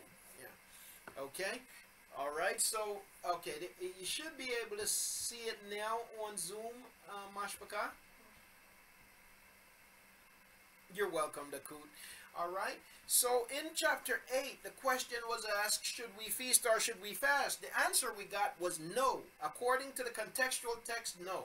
And a lot of people in this captivity have a problem with that. You see, and they call people like me false teacher and all kinds of stuff. You see. One of the other reasons why we are in the book, and the main reason why we're in the book of ZakarYahu, is we're questioning this whole idea of Mashiach. Okay? Is there Mashiach or is there not Mashiach? There's a whole lot of people running around today talking about there is no Mashiach. And we want to know the truth about Mashiach. Who is Mashiach? Is Yahusha just another name for Jesus, as some people are saying?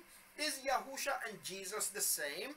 Right? Is there a Mashiach? Who is Mashiach, right? And that's one of the reasons why we're in the book of ZakarYahu, trying to seek answers from the text about these questions that we have, right? And so, yes, no to the fast, no to the feast. That is correct. No to the fast, no to the feast. You see, no fast, no feast. No feast, no fast, right? Not in your captivity, okay? No fast feast. Okay, so, and that's according to Yahuah's word. All right, now, so now we're continuing. Now that, to be honest, family, to be honest, because you see, let me give you an example here as we continue. Why is the Jewish movement so strong in this society and around the world? Why is the Jewish movement so strong? And why is the Jewish community so strong in this society, in the American society, and around the world? By the way, in Israel, it's different than in America.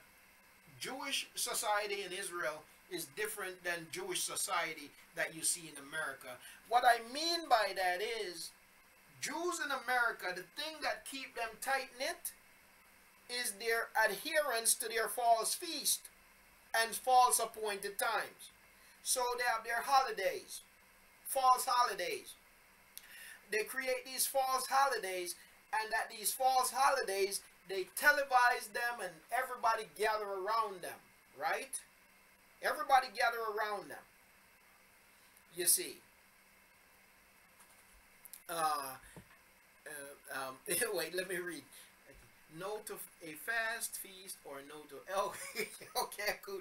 Yeah, so the fasting that I'm speaking about is literally like the fast of...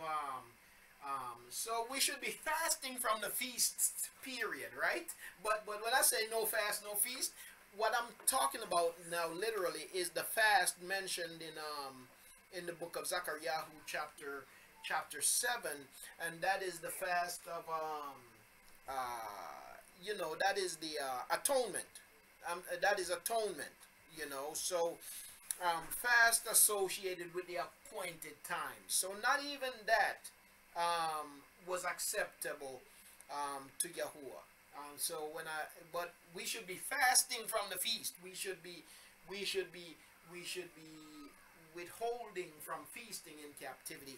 But when I say no fast, no feast, I'm talking about fast associated with the appointed times of Yahuah. All right. So yeah. But so what keeps the Jewish lie so strong, right, about them being the people? Well, in America and in other parts of the world, the tool that they use to do that is their creation of false feasts and false appointed times, and their gathering around that time and them promoting those times, right? So they take something that don't belong to them, they televise it, they magnify it, and they rally around it, and they say, this is us. This is us, they say. This is us. Now, if you go to Israel, though, in Israel, they could hardly care less about those things. And they don't need to care about those things because they're already in the land, right? We already got the land, so who cares? You know, we don't get into all that stuff. A very small portion of the population in Israel pay any attention to their false feast and whatever, right? A very small portion of the population. But they don't need to be worried about it like that. Now, when they step outside around the rest of the world, they make a big deal of it because that's how they hold tight to the land that they have stolen. Because they use these, I could take my car. Yeah. They use these false ceremonies to strengthen the bond among them and to promote their lies to the world. Okay? Yes, indeed. Indeed, Aki. So, that's what they do, right? So, it is a difficult thing for us, family. It makes it even more difficult when we don't have our ceremonies. What then brings us together? What binds us together? Ceremonies are very powerful. They're very powerful. They're a powerful tool in uniting people. You see, they help us to connect. They help us to find one accord with one another. They give us something in common with each other. You see, ceremonies does that. But when you strip away the ceremony, what do we have? It's like we're left with nothing. And so guess what? You're not going to have that one accordness. You're not going to have that bond that you would have in the midst of ceremonies. You see? Yes, you're not going to have that unity. That's the power of ceremonies. They evoke emotions. They bring back memories. They build bonds. They build friendship. They build commitment. Whatever word you want to think of, they're powerful in doing all of this. But as a people, when we lose our ceremonies, the opposite happens. We lose all of that. You see? But that's because of the curse. So it's a difficult thing. I understand it's a difficult thing to say to our people, you can't feast. You see? You can't do this and you can't do that. You shouldn't be doing this and that in captivity. It's a difficult thing because it's the thing that unites us. People see it as the thing that unites us, and it should unite us. But you can be united in a mess. And when you're united in a mess, the only thing that comes forth out of it is more mess. You might have unity for a while, but eventually you're going to have a bigger chaos at the end. You see. But that just makes things even more difficult for us there, where we don't have our ceremonies. It contributes to the dysfunction, but having them would contribute to even greater dysfunction, because when you're not doing it Yahuwah's way, then what you're going to end up doing is you're going to end up doing it, everybody doing it their way. As we see in the book of Shaphatim, in the book of Judges, right? In the book of Judges, when the people, when there was no priesthood, when the priesthood was taken away from them, it says that every man did according to what was right in his own eyes. And what they had was a total mess. Everybody was doing their own thing, creating their own ceremonies, creating their own form of worship and so on. And the place was chaotic. You see. So that's what would happen.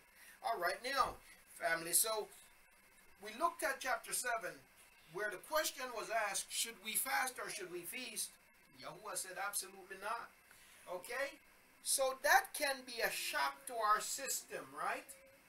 To hear Yahuwah say, I don't want you to fast, I don't want you to feast, I don't want you to bring nothing to me. That can be an absolute shock to our system. That can be devastating to us as a people when we're seeking to serve Yahuwah, when we're seeking to know Yahuwah, and then to have him tell us that I don't want you doing this stuff. I don't want you fasting. I don't want you doing none of this stuff. I don't want you practicing any of the ceremonies. That can be a shock to us. It can be devastating to us. And if we're not careful, it might even make us want to give up, right? So what does Yahuwah do after he tells ZakarYahu that I don't want you doing all of this?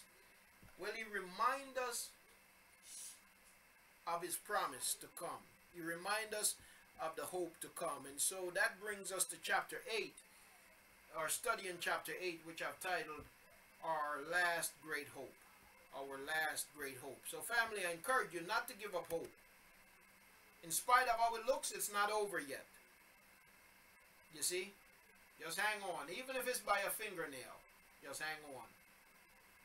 Don't turn your back on Yahuwah. Don't curse him and die. You see? Hang on. Hold on. I think I lost the meeting. Am I? Did I? No, I'm still here. Okay. Okay. Praise Yahuwah. So we're going to chapter 8 now, family. We're going to chapter 8 of the book of ZakarYahu. Remember what we said chapter 7 was about? That's where they came to Yahuwah talking about should we feast or should we fast? Remember that? Okay, you can go back and listen to that recording to catch up. Okay, but that's important. It's the reason why I keep saying it, because it's important to understand how it ties into chapter 8. So after Yahuwah tell them no, this is Yahuwah's next word to his people. And the word of Yahuwah of hosts, the word of Yahuwah Zabaoth came saying, thus says Yahuwah of hosts, I shall be jealous for Zion with great jealousy. So even though I tell you right now, even though I just told you that I don't want your feasting, I don't want your sacrifices, I don't want your offering. Even though you just heard me say that, even though I just told you, do not bring me no feasting, do not bring me your fasting, don't bring me anything, even though you just heard me say that, this is what I want you to know. Verse 2, this says Yahuwah Zabaoth, I shall be jealous for Zion, I shall be jealous for Zion with great jealousy, with great wrath, I shall be jealous for her. So even though I have turned you over to your enemy, even though I have turned you over to your oppressor, and even though they continue to mistreat you, even though you can't find justice in their justice system, because their justice system was not set up for you. You see? Even though it seems as if nothing's going right for you, even though it seems as if you have been forgotten, even though it seems as if nobody care about you, even though it seems as if you are the scum of the earth, even though you are being looked at as the scum of the earth, even though you are treated as if you're the lowest of the low, even though you're treated as nobodies, you have been named nobodies, even though nobody respects you, even though nobody honors you, even though nobody esteem you, this is what Yahuah says. He says, I shall be jealous for Zion. Who is Zion? His people. I shall be jealous for Zion with great jealousy. With great wrath I shall be jealous for her. Now he mentions that with great wrath he will be jealous for her. And so what he is saying now, even though I had turned my back on you, I'm going to turn my face back to you, and my wrath is going to be against your oppressors. I'm going to stir up wrath against your oppressors. I'm going to bring judgment against your oppressors. You see?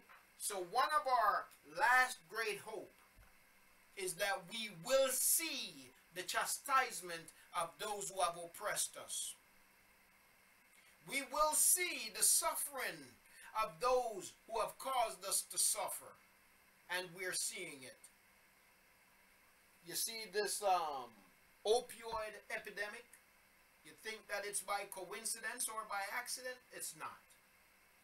You see the school shootings in the news day after day, and sadly and unfortunately there are children dying.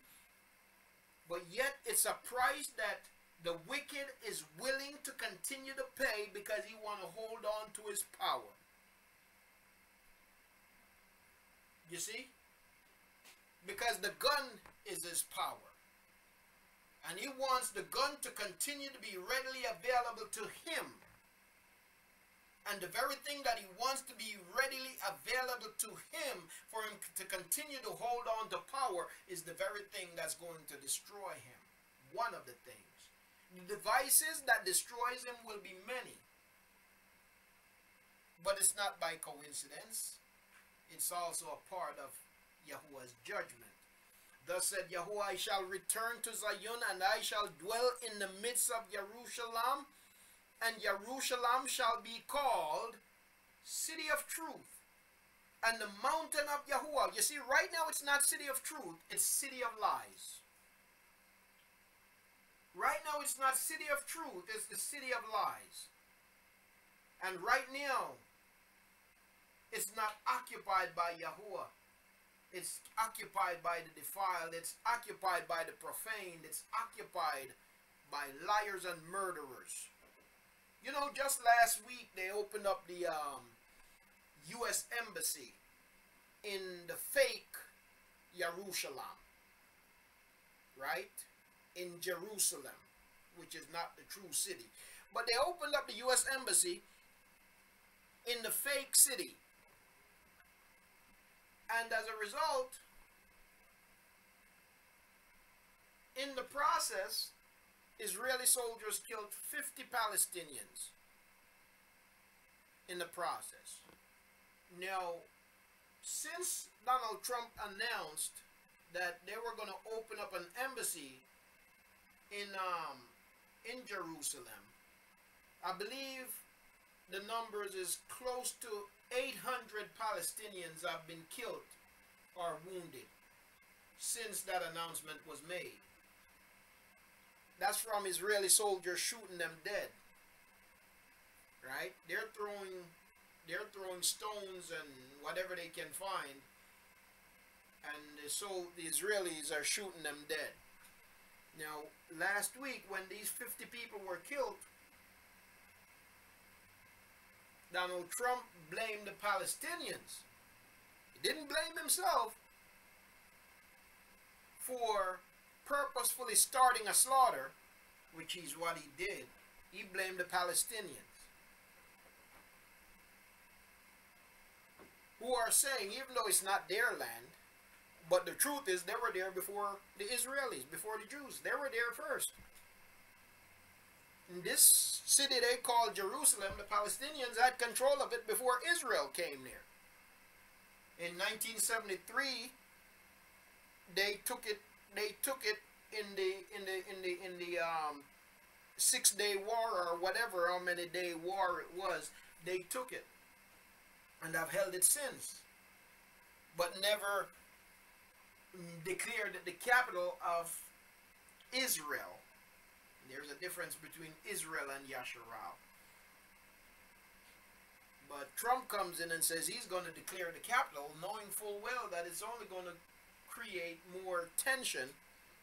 But he knows that these people aren't armed. They don't have the guns and stuff to fight back. And so, hey, I'm going to do it anyway. And when they come and start throwing their rocks, we just shoot them down. And then we'll blame them. You see. But thus says Yahuah, I shall return to Zion, and Yahuah says, I shall return to Zion. He's not there right now. I shall return to Zion. He says, I shall return to Zion. He's not there. He's not there. Just as his people is not in the land, Yahuah is not in the land. I shall return to Zion, and I shall dwell in the midst of Jerusalem, and Jerusalem shall be called City of Truth, and the mountain of Yahuah of hosts, the set apart mountain. Right now it's not set apart. You see?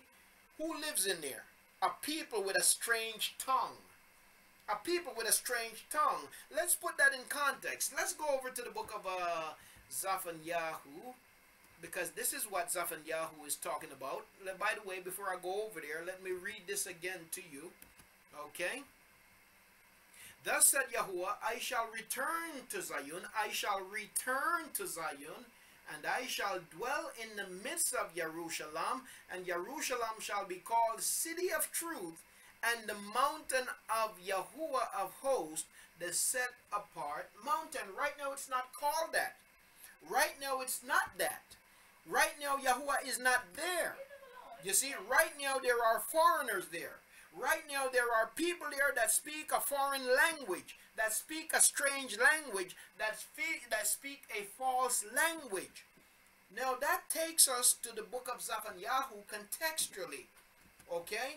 When Yahuah says that he's going to purge the language, because people misrepresent that text. Let's go to the book of ZaphanYahu. Okay? I'm going to come back over to ZakarYahu in a minute. These are the minor prophets, they call them. ZaphanYahu, ZakarYahu.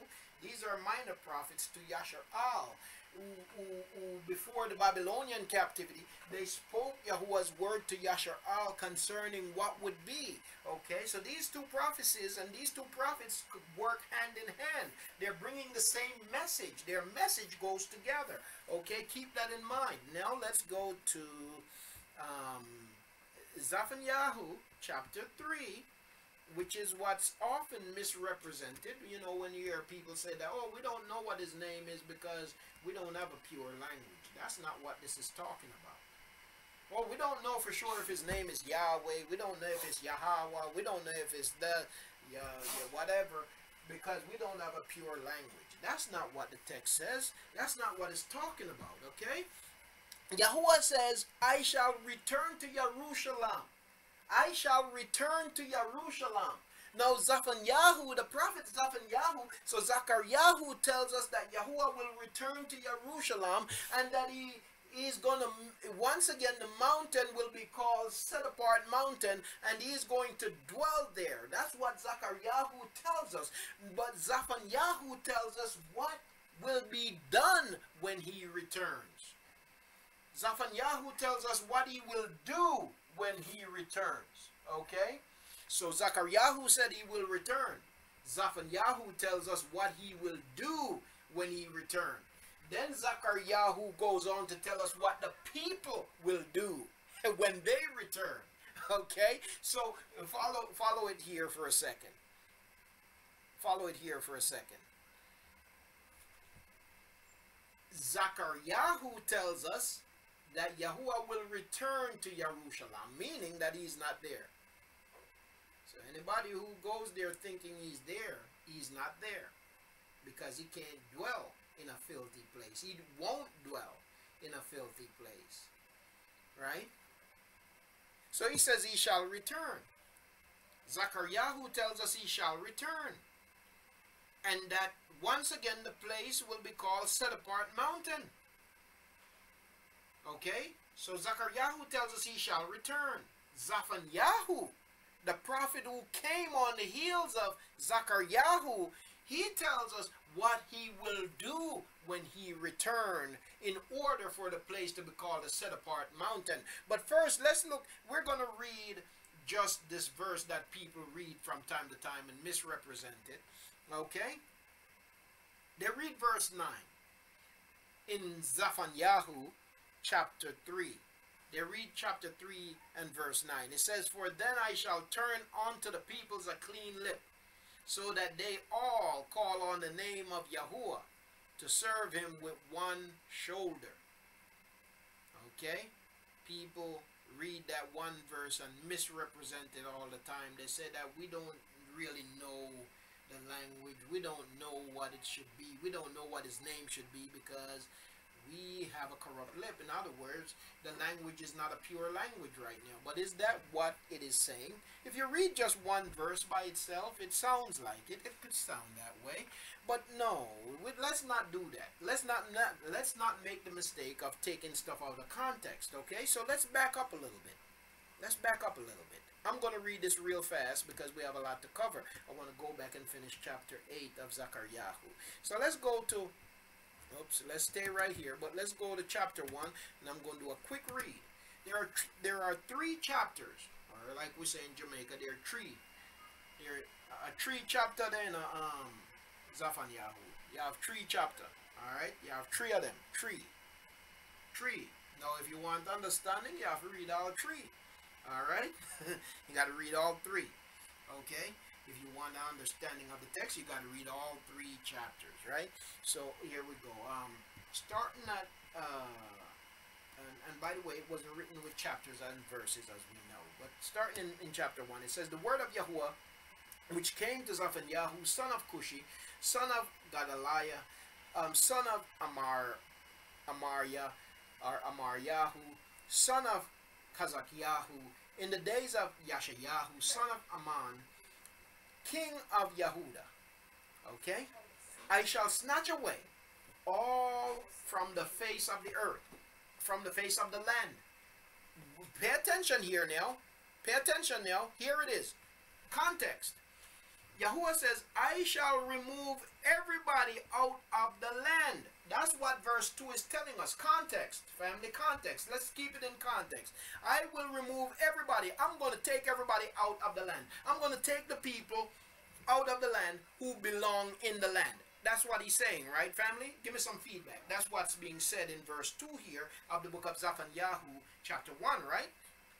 To that. Everybody agree? Give me a 1, yep. It says, "I'm going to remove you out of the land." That's what's being said. I'm going to remove everybody out of the land. I'm going to take all y'all out of the land. Okay, that's why you end up in America. That's why you end up in Jamaica. That's why you end up in Asia. That's where you end up all over the place. Because Yahuah says, "I'm going to remove you out of the land." Okay, so context. Let's keep it in context. Pay attention to the context here. All right, so this is what Yahuah says concerning his people. "I shall snatch you away all from the face of the land."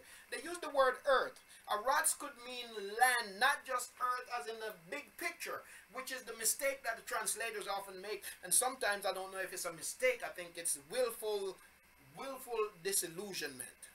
Okay? I think they willfully do it to confuse people. It's not just a mistake. They're smarter than that. They know what they're doing. They just hope you don't know what they're doing. Okay? "I shall snatch away all from the face of the land, declares Yahuah. I snatch away man and beast. I snatch away the birds of the heavens, the birds of Shamayim, and the fish of the sea, and the stumbling blocks, with the wrong, when I shall cut off man from the face of the land, declares Yahuah. And I shall stretch out my hand against Yahuda, and against all the inhabitants of Jerusalem, and cut off every trace of Baal from this place, the land, the names of the idolatrous priest with the priest, and those bowing down to the host of Shamayim on the housetops, and those bowing themselves swearing by Yahuah and swearing by Malcolm. right? That's where that star comes from. You see them people running around talking about the Star of David. It's not the Star of David. It's not the Star of Dawood. It's the Star of Malcolm. It's idolatry. So people, when you see people running around today with that star, that five-point star, the star the Jews uphold, it's not a Star of Dawood. It's nothing set apart. It's actually something foul and defiled. It's the star of a mighty one. The name of that mighty one of his names was Malcolm. And so it's nothing new. Our people were into that kind of worship a long time ago. They took it from the people around them. They did according to the deeds of the nations around them. And Yahuah got upset and he said, okay, you know what, I'm going to cleanse the land. I'm gonna stretch out my hand against Yahudah, and I'm gonna stretch out my hand against Jerusalem, and I'm gonna cut off every trace of Baal from this place, and the names of the idolatrous priest with the priest. And those bowing down, is somebody knocking at that door? And those bowing down to the host of the Shamayim on the housetops, and those bowing themselves, swearing by Yahuah and swearing by Malcolm. And that's something. His own people. They're swearing not just by him, but they are swearing also by other mighty ones.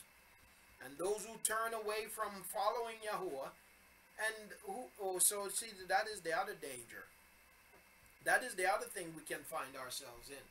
We can either totally and utterly turn away from Yahuah, we just turn away from him, turn our backs on him, forget about him, and just live as if there is no mighty one, right? There is no Most High One. There is no Elohim. We can turn and we can live our lives in that way, convincing ourselves that we are our own mighty ones. We can live our lives in that way, or we can do something else. We can turn away from him but continue to live our lives acknowledging him, but at the same time acknowledging other mighty ones. And neither one is better than the other. So no, we don't turn away from him totally. We're still using his name. We're still giving him esteem, but we are also esteeming other mighty ones. You see. Yes, indeed, Aki. Our own worst enemies. So we're also esteeming other mighty ones. All right? So he says, so they're bowing themselves, swearing by Yahuah and swearing by Malcolm. And those who turn away from following Yahuah and who have not sought Yahuah or inquired of him. Okay? Listen, family. Listen. It's inevitably you're going to have times in your life when it's hard to seek Yahuah. Inevitably you're going to have times in your life when it's hard to cry out to Yahuah. Inevitably you're going to have times in your life when it's hard to praise Yahuah. Inevitably, you're going to have times in your life when you feel like you can't praise, you can't cry out, you can't read, you can't focus. You're going to have times like that. But you know what? As you go through those times, it's important not to allow yourself to stay there. You're going to have to snap out of that at some point. Because if you don't make the conscious decision to snap out of it, you're going to find yourself stuck in a place of disbelief. And disbelief leads to a state of lawlessness. And a state of lawlessness leads to a state of continued chaos. And why do you have continued chaos? You have continued chaos because the shalom of Yahuah is absent from your life. You see, in order for there to be shalom in your life, chaos has to be destroyed. You see. But if you stay stuck in a place, yes, you find yourself in a place where it's hard for you to cry out. You find yourself in a place, not stuck. Not stuck. You don't get stuck yet. You find yourself in the wilderness, right? You find yourself in a place of wandering. Wandering and wandering. W-A-N-D-E-R-I-N-G and W-O-N-D-E-R-I-N-G. Two different words I'm using. You find your place in a place of wandering and wandering. You see, when you find yourself in a place of wandering, then pretty soon you're going to begin to wander. You're going to start wandering. You see. Now, inevitably, you're going to find yourself in a place of wandering as you go through life's seasons. And when you find yourself in a place of wandering, you will begin to wander. But as you begin to wander, it's important for you to get a hold of your mind. Get a hold of yourself. You see? And say, you know what? I'm not going to stay here. I'm not going to stay here. Because if you allow yourself to stay in a state of wandering, you know what else takes effect? Imagination. Imagination takes effect. Imagination comes into play. What is imagination? Images of the mind. Images of the mind. If you allow yourself to stay in a state of wandering, then pretty soon your imagination is going to begin to run away with you. And that's why we read, for example, yes, and then confusion ensues. And that's why you read, for example, where Yahuah rightly says that we have got to cast down imaginations. So you got to begin to cast down imaginations. When you find yourself in a state of wandering, after you've been in a state of wandering, you got to begin to cast down imagination. You got to become active and say, you know what, I'm not going to stay here. Yeah, the imagination is Shaitan's playground. You got to make a decision that I'm not going to stay. Listen, it's all right to be there for a little bit, but don't stay there. Because if you stay there, you're going to find yourself in trouble. Your imagination is going to run away with you. It's going to take you on a wild ride that it's not going to end well. You got to get a hold of yourself. And you got to determine that, you know what, I'm not going to stay here. I'm going to shake myself off. I'm going to get up out of this cave.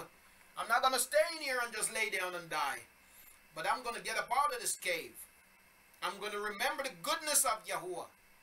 And in spite of, even though I might feel right now that there's nothing good happening in my life, I'm going to stop and take a serious inventory of what's going on in my life and find the goodness, find the sweetness in my life. I'm not just only going to focus on the bitterness, but I'm going to find the sweetness in life. I'm going to find the goodness. I'm going to find all the good that Yahuah has done for me today and yesterday and the day before, instead of just sitting here stewing in my, what do you call it, self-pity.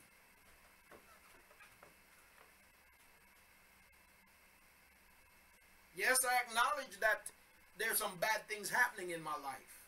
But I'm not going to focus on only the bad. I'm going to focus on the good. Let me give you an example. You see, Yahuah Franklin, he could have only focused on the bad, right? He could continue to focus on the bad. He could continue to focus on the injustice. And by continuing to focus on the injustice, he totally take his eyes off of Yahuah. He could have decided that I'm going to stay focusing on this storm. I'm going to stay focusing on these wicked people and this wicked system. And I'm going to put all of my energy into them. But Yahuah, he says, but he didn't do that. He decided to refocus. He focused on Yahuah. Now, at the time when this happened to him, he didn't have no cash to bail himself out, right? But praise Yahuah. Yahuah gave him wisdom to work on his credit. That's the wisdom of Yahuah. Yahuah gave him wisdom to work on his credit so he could have a little bit of credit even in this place of oppression, right? And so because of the goodness of Yahuah, because of the wisdom and the knowledge that Yahuah gave him, even though he didn't have no cash, he was able to bail himself out using his credit card. Praise be to Yahuah. A whole lot of people find themselves in that situation and don't even have the means of a credit card to get themselves out till they can do something, give them some time to do something better and to recoup and to regroup and to fight the injustice. And so even though wrong was done, and even though the adversary seemed so strong, yet Yahuah was still moving on his behalf. Yahuah was still moving on his behalf. So we can't just focus on the bad, we got to focus on the good also. Let me give you a little testimony in the midst of this, family. You see, several years ago, 13 years ago, I made a decision, even though I was counseled not to, but I decided to try to help out a family member, and I co-signed on a mortgage. And as a result of me doing that, it damaged my credit severely.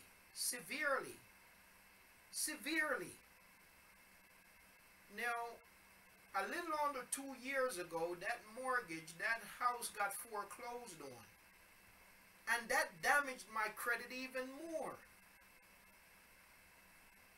But you know, Yahuah gave me the wisdom and the knowledge and the desire to learn and research. And you know, in 2 years, my credit went from, because of the knowledge that Yahuah gave me, my credit went from being poor to being where it now says excellent. You see? No, somebody might not look at that as much. But I don't have no money like that. But if I find myself in a situation like Keith Franklin found himself in, it allows me some resources to be able to do something to get out of the situation without them having total power and control over me, right? So in spite of what we might go through, we can spend all of our time focusing on the negative, but I encourage you not to just focus on the negative. It's important not to deny your reality, not to deny your hardship, not to deny the injustice, and even to speak about the hardship and the injustice, but don't just stew in it. Look for the good and give Yahuah praise for the good also. Give him much praise for the good. If you stay more focused on the good, if you stay more focused on the positive, then guess what? I believe strongly that what you'll experience is you'll find more positive and more ways to create positives in your life. But if you stay focused on the negative, then what you're going to attract is more negative. And you're going to create more negative in your life. Because that's where your focus is.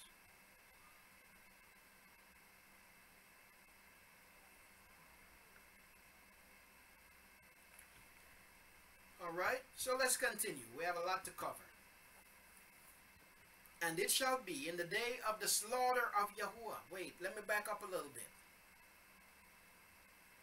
So you talk about those bowing down, swearing by his name and by Malcolm.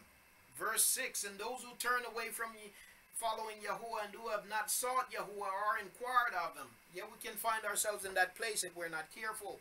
He says, hush. In the presence of Yahuah. Be silent in the presence of Yahuah, for the day of Yahuah is near. Listen, family.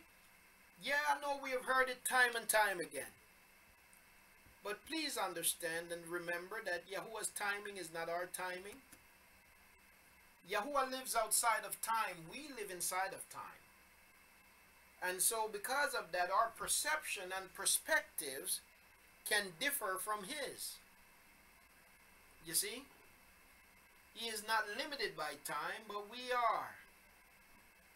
And because of our limitations, Sometimes we can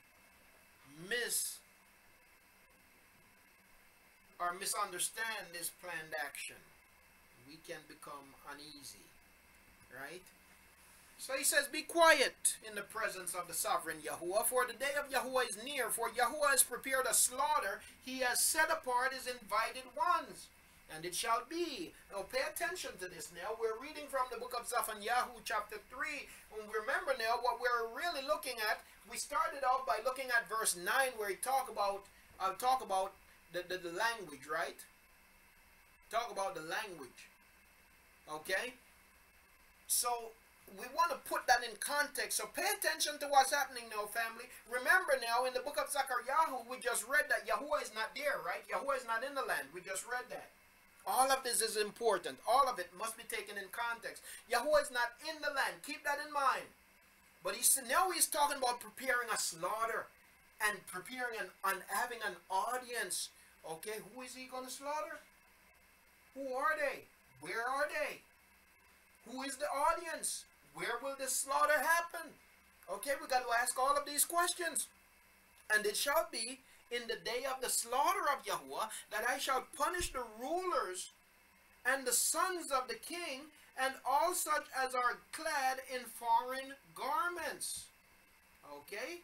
All such as are clad in foreign garments. So you see, a day is coming when all those who have turned their backs on Yahuah, along with all of the foreigners, all those in foreign garments, strangers he's talking about, foreigners, people who don't belong in the land. A day is coming. He says, I'm preparing a slaughter for them. There are people in the land, foreigners who don't belong there. I'm preparing a slaughter for them. Okay? All right, keep that in mind. Keep that in mind. We're going to push on. All right? And I shall punish on that day all who leap over the threshold, who fill their masters' houses with violence and deceit. So, you know who those are that leap over the threshold? Those are people who don't belong in the house. They're crooks, thieves. You see, those are people who came in and stole the land, leapt over the threshold. They don't have no right to be there. You see, they done jumped through some hoops to get there. You see, and they have no legal right to the place. And I shall punish on that day all who leap over the threshold, who fill their masters' houses with violence and deceit. And on that day there shall be, declares Yahuah, the sound of a cry from the fish gate, and of the howling from the second quarter, and of a great crashing from the hills. All right, let's hurry up. We've got a lot to cover.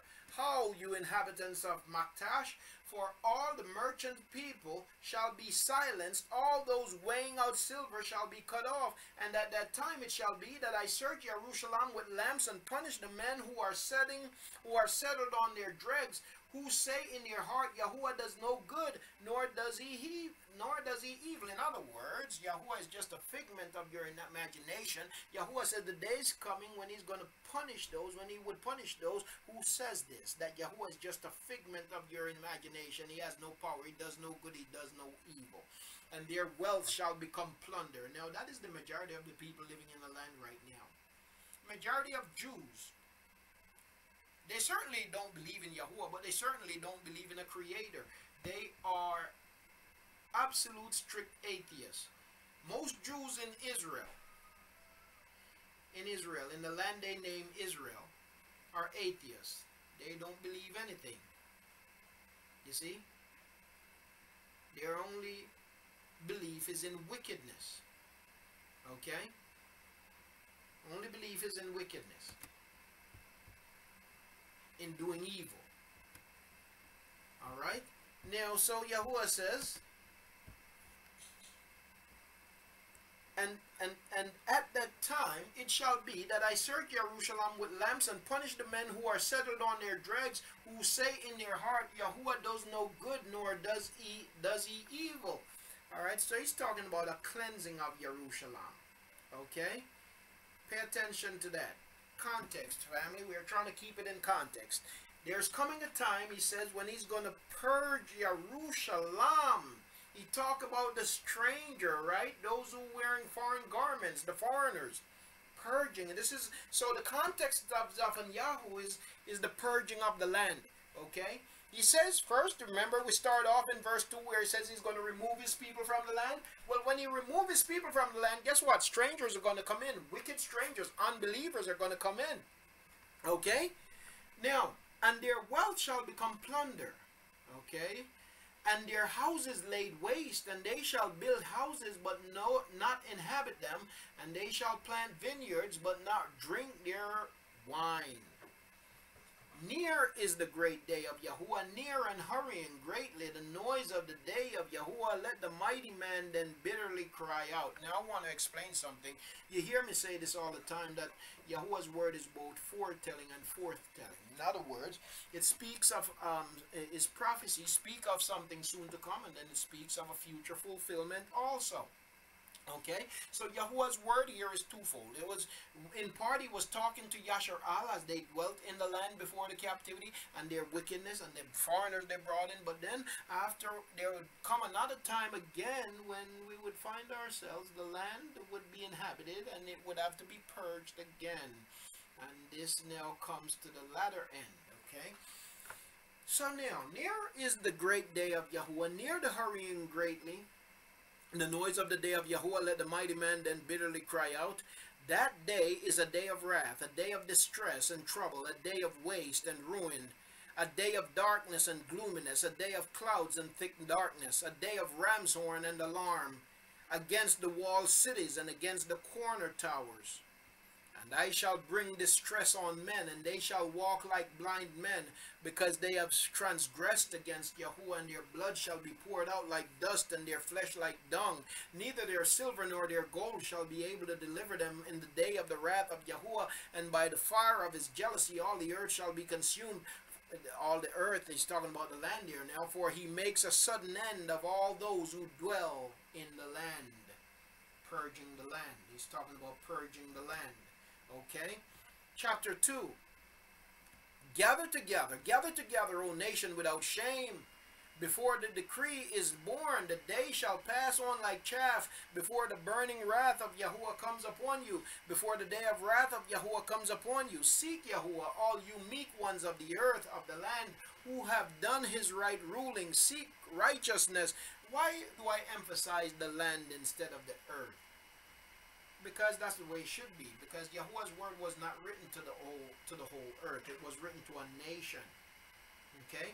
Seek righteousness, seek meekness, if so be that you are hidden in the day of wrath of Yahuah. For Asa is abandoned, and Ashkelon laid waste, and Ashdod is driven out at noonday, and Akron is uprooted. Woe to the inhabitants of the sea coast, the nation of the Canaanites, or the Kahani. The word of Yahuah is against you, O Canaan, land of the Phalashat or Philistines, and I shall destroy you so that there is no inhabitant. And the sea coast shall be pastures, shepherds, meadows, and enclosures for flocks, and the coast shall be for the remnant of the house of Yahudah. They shall feed their flocks on it.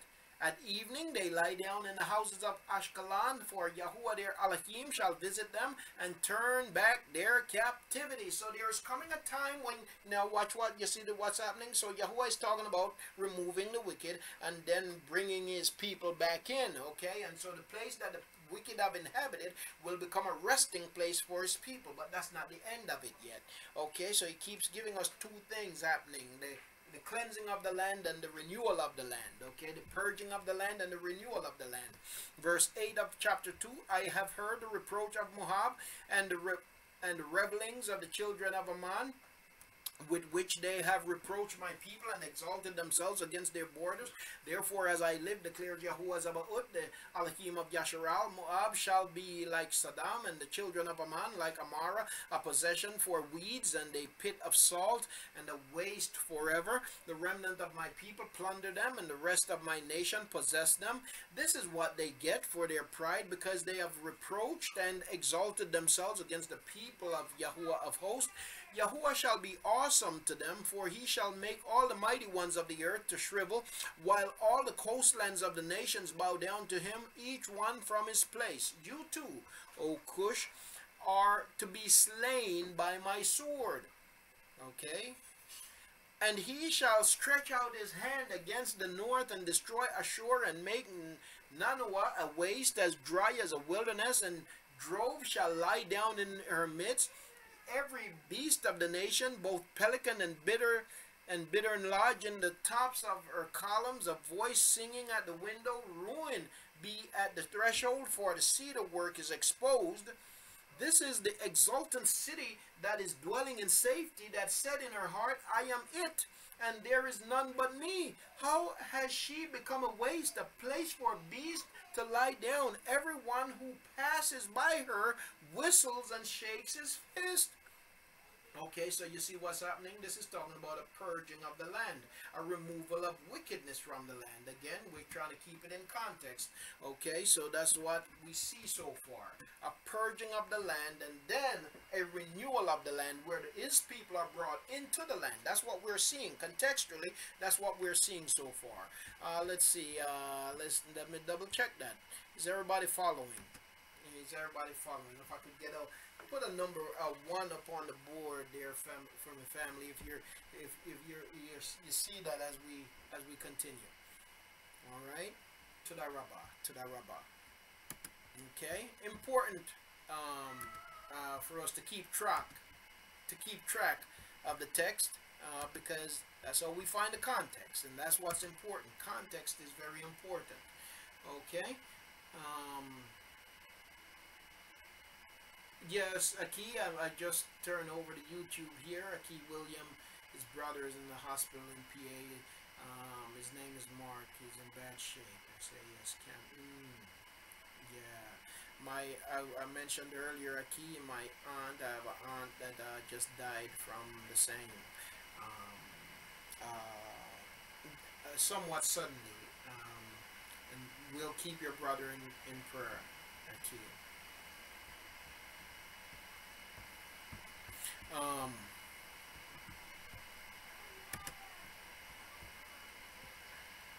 Okay. All right, let's all right, now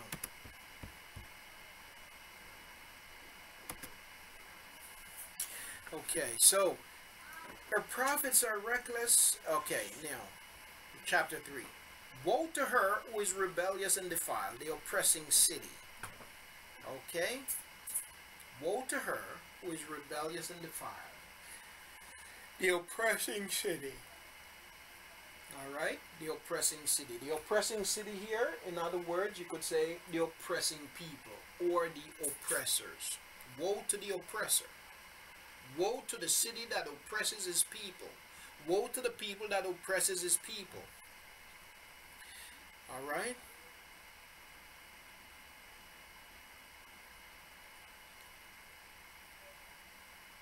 She did not obey the voice. She did not accept instruction. She did not trust in Yahuah. She did not draw near to her Elohim. I'm sorry. I put that back. Take that back. This is talking about his people. Okay? His people. Who in a sense oppress themselves. For her rulers in her midst are roaring lions. Her judges are evening wolves. They shall leave no bone until morning. Her prophets are reckless, treacherous men. Her priests have profaned the set-apart place. They have done violence to the Torah. Okay. Remember earlier when I talked about us being our biggest enemy? That's basically what this is saying. Okay. Yahuah is set apart in her midst. He does no uncleanness. Morning by morning he brings his right ruling to light. It has not been lacking. Yet the unclean are disobedient. They say unrighteous. One knows no shame.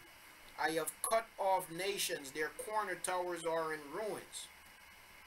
I have made their streets deserted, with no one passing by. Their cities are destroyed, without man, without inhabitant. I have said, only fear me, accept instruction, and their dwelling would not be cut off, and that I have appointed for her. But they rose up early, they corrupted all their deeds. Therefore wait for me, declares Yahuah, until the day I rise up for plunder. For my judgment is to gather nations, to assemble rains, to pour out on them my rage, all my burning wrath. For by the fire of my jealousy all the earth shall be consumed, all the land shall be consumed. For, watch this now, they're talking about the purging. Talk about fire now, bringing fire, going to purge the land, okay? For by the fire of my jealousy all the earth shall be consumed, the land. For then I shall turn unto the peoples a clean lip. Why a clean lip? Context, let's keep it in context. Remember what he said earlier on when we began reading in chapter 1 and chapter 2? That foreigners were in the land, and that they were, some of them had totally turned their backs on Yahuah, while others were worshiping Yahuah and Malcolm and Baal and all of this, right? So they had a whole bunch of stuff going on, right? Yasharal had a whole bunch of stuff going on, plus they had foreigners living in the land. And what Yahuah is talking about is a purging of the land and a returning of his true seed to the land, right? Keep that in mind. So take that context in mind when we read verse 9, right? For then I shall turn unto the peoples a clean lip. Why? Because you got people in the land that don't belong in the land. You got people in there speaking languages and saying stuff that is not native to my people and to my land. So I'm going to turn to a people a clean lip. You're not going to call on Baal anymore. You're not going to call on Malcolm anymore. You're not going to be speaking foreign languages anymore, because you have strangers living in my land that don't belong here, who have not been invited. You see what I'm saying? People who have jumped over the threshold, he said. You see? From chapter 2. For then I shall turn unto the peoples a clean lip. This is not saying that we don't know the language, and so don't matter what you call him right now. No, that's made up stuff. That's stuff that people make up. That's not what this is saying, not according to context. So that they all call on the name of Yahuah. So that they all call on the name of Yahuah. Turning to them a clean lip again is removing the names of the idols from them.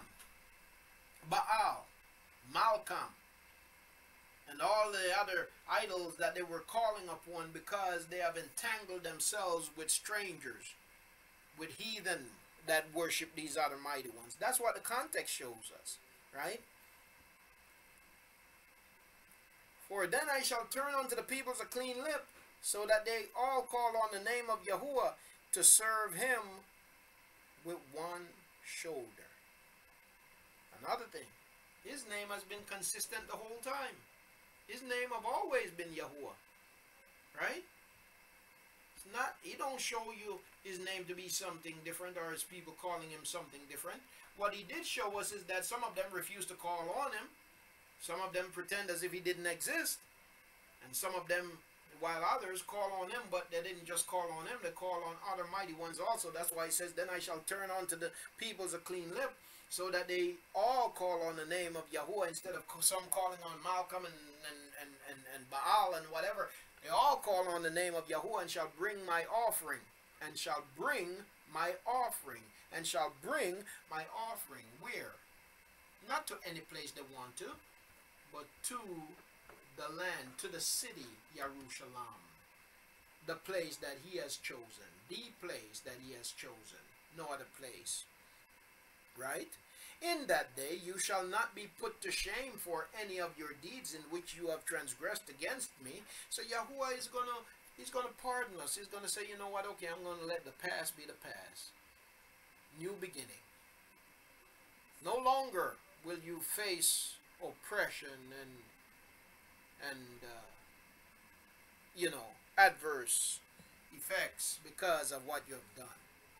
For then I shall remove from your midst your proud exalting ones. Yeah, I'm going to take the pride from among you, the prideful from among you. And you shall no more be haughty in my set apart mountain. You see? So part of our go through is the fact that you have corrupt seed among us. Just like when Ai, right, when they were sent to battle, I don't remember who they were sent to battle. This is in the book of Yahusha, what they call Joshua chapter 7 and chapter 8. When they were sent to battle, and they were told not to take anything. But Ai, he stole some stuff. And as a result, 37 soldiers of Yahusha lost their lives in that battle. And they came back and they said, hey, what went wrong? There must be sin in the camp. Somebody did something wrong. Come to find out, he stole some stuff. And so him and his family was stoned to death. But as a result of his action, one man's action, the whole nation suffered. You see? And so that's what this is saying. As long as you have some bad seed in the lot, then the whole nation continue to suffer. A purging has got to take place, is what he's saying. In that day you shall not be put to shame for any of your deeds in which you have transgressed against me, for then I shall remove from your midst your proud exulting ones, and you shall no more be haughty in my set apart mountain, but I shall leave in your midst an oppressed and poor people, and they shall trust in the name of Yahuah. The remnant of Yahusha shall do no uncleanness, and speak no falsehood. That's the cleaning of the lips. Nor is a tongue of deceit found in their mouth. For they shall feed their flocks and lie down with none to frighten them. Shout for joy, O daughter of Zion. Shout, O Yahusha. Be glad and rejoice with all your heart, O daughter of Jerusalem. Yahuah has turned aside your judgments. He has faced your enemy. The sovereign of Yahusha, Yahuah, is in your midst. No longer need you fear evil. So remember, in the book of ZakarYahu, chapter 8, he says, I'm not in the city, I'm not in the midst. Well, he says, after I've cleansed the land, I'll be in the midst. That's where ZaphanYahu comes in and fill in the blank, right? And ZakarYahu is going to go back and show us that again. He show us that also again. In that day it shall be said to Jerusalem, do not fear. Zion, do not let your hands be weak. Yahuah your Elohim is in your midst, is mighty to save. He rejoices over you with joy. He is silent in his love. He rejoices over you with singing. I shall gather those who grieve about the appointed place. I shall gather those who grieve about the appointed place. I shall gather those who grieve about the appointed place. So the people who long for the feast and know they can't keep the feast in captivity, they grieve and they long for the appointed place. The appointed place. The appointed place. There is something about the word appointment, right? And appointed. An appointed thing is a specific thing, having to do with specific time and place. Specified time and place. An appointed thing is unique. It's unique to time and it's unique to place. You see? So you can't take something that's unique and then put it everywhere and then think it to be still unique. It's no longer unique when you can find it everywhere and anywhere. It's common, not unique, not set apart. Right? So, he says, Yahuah your Elohim is in your midst, is mighty to save. He rejoices over you with joy. He is silent in his love. He rejoices over you with singing. I shall gather those who grieve about the appointed place, who are among you, to whom its reproach is a burden. See, I am dealing with all those afflicting you at that time. And I shall save the lame and gather those who were cast out, and I shall give them for a praise and for a name in all the land where they were put to shame. In all the places, all the earth where they were put to shame. At that time I shall bring you in, even at the time I gather you. Our last great hope. Our last great hope is our gathering. Our regathering, the cleansing, the purging of the land, and Yahuah giving esteem to a people who had been looked down on, cast down, disparaged, called the N-word, and all other kinds of stuff. Monkeys, apes, all kinds of stuff. Stuff that I can't even utter at that time. See, I am dealing with all those afflicting you at that time, and I shall save the lame and gather those who were cast out, and I shall give them for a praise and for a name in all the earth where they were put to shame. And at that time I shall bring you in, even at the time I gather you, for I shall give you for a name and for a praise among all the peoples of the earth, when I turn back your captivity before your eyes, says Yahuah. Our last great hope. Our last great hope. In spite of what goes on and in spite of what we see, we do have a hope. Our last great hope. And that is that Yahuah will seek justice, and he will avenge and revenge the oppression and the captivity of his people. And he promised, even though it don't look like it right now, and even though we don't see it happening, we don't see how it's going to happen, and all we see is affliction and oppression and contention, Yahuah promised that he will regather his people, and the people who have been put to shame will be a people of fame, a people of renown. There's more to this study, family, because we still have to finish chapter 8 of ZakarYahu, but I'm going to stop here for today. It is my hope that our study through the text, at least this part of it, that is served to be of some reminder and of encouragement to you in spite of what it is that you're going through. Warning, no matter what we go through, and a reminder, no matter what we go through, there are times when it will be hard to praise Yahuah. There are times when it will be hard to seek Yahuah. There are times when it will be hard to read his word. There are times when we'll face a whole lot of doubt because of everything that we see and the contradictions that we encounter. And the temptation will be to just totally and utterly give up.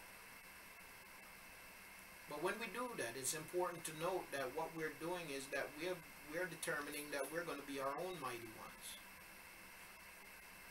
And the reality is that none of us created ourselves. There's not one of us that can stand up and say, I created me.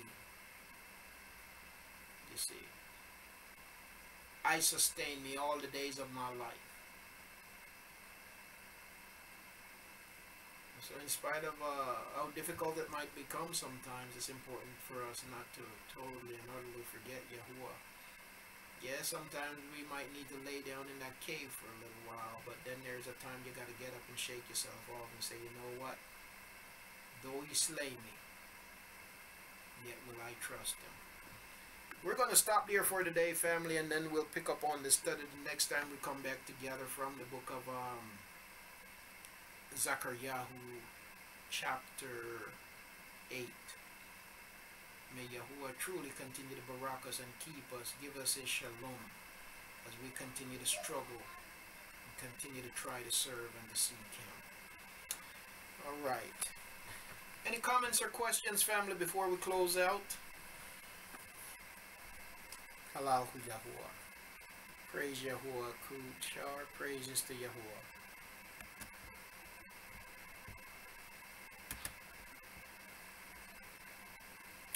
All right. Let's see. Just check. Okay. Let me. Aki ZakarYahu. Go ahead, my Aki. Shalom to you.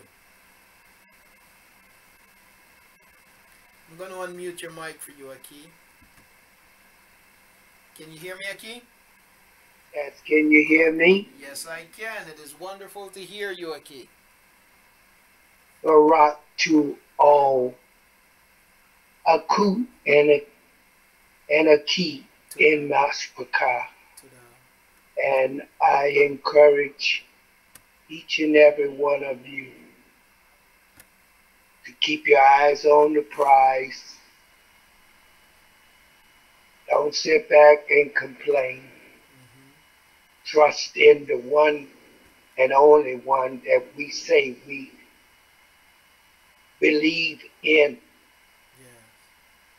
He never sleeps, no matter what is going on. It's all working according to his plan, not the enemy's plan. And I continually pray for each and every one of us around this world who's going through something. And I want you to be encouraged, because many times in my own personal going through, Father Yahuah encourages my soul to know that no matter what it feels like, what it looks like, what the enemy tries to throw into my imagination, or what the enemy tries to come against me through my ashar or any family members or whatever, to keep my eyes on the prize. And it is such a barak that you spoke upon this day, to know that we must go through what we must go through, but it is all for his purpose. And I just want everybody to not just think of it or just say it, but to believe Yahuah has this, and he has us in his hand. And there is no better place to be, no matter what we have to go through. So just hold tight to each other. Continue to lift up each other, whether we know who's going through what or whatever. Anyone that's going through something, know someone is praying for you every second. I love you, Master Ka. And I want everybody to know I'm not just speaking false words. I love you.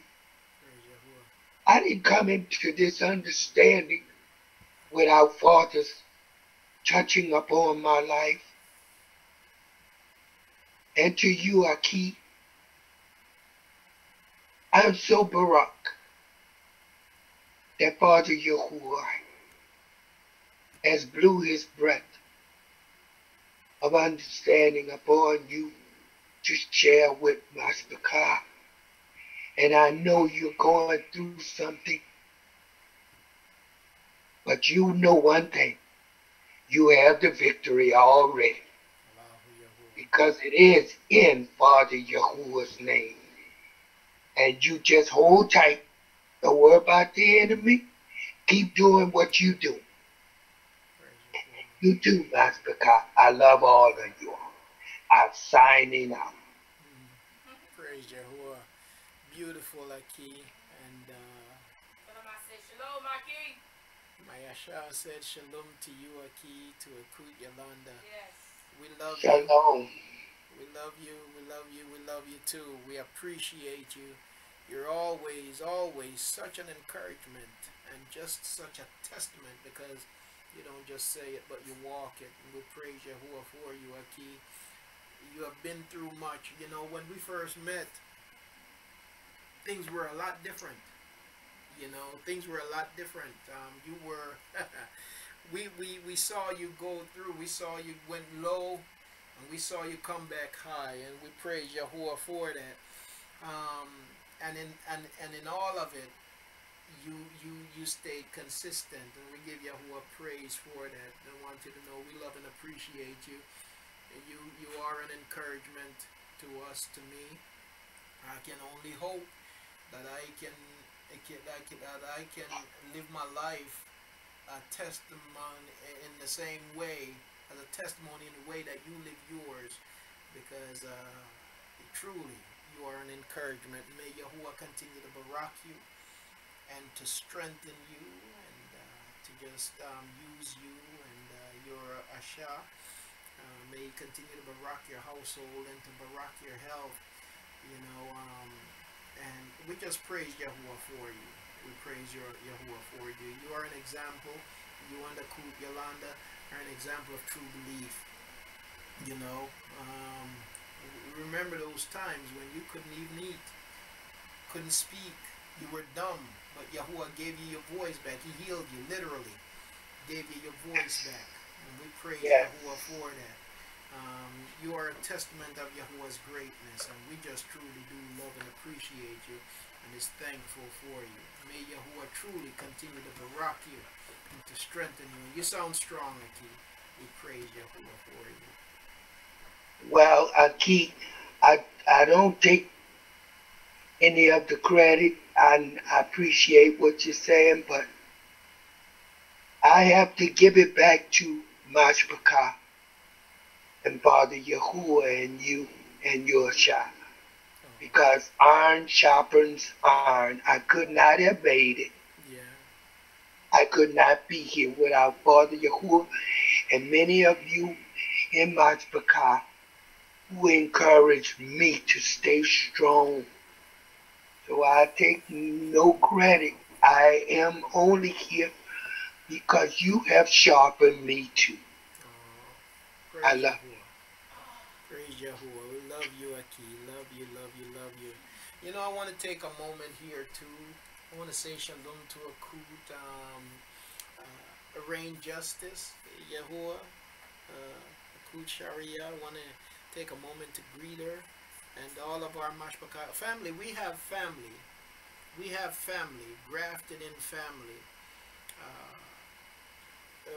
Family of the other nations that Yahuah have grafted in that are truly family.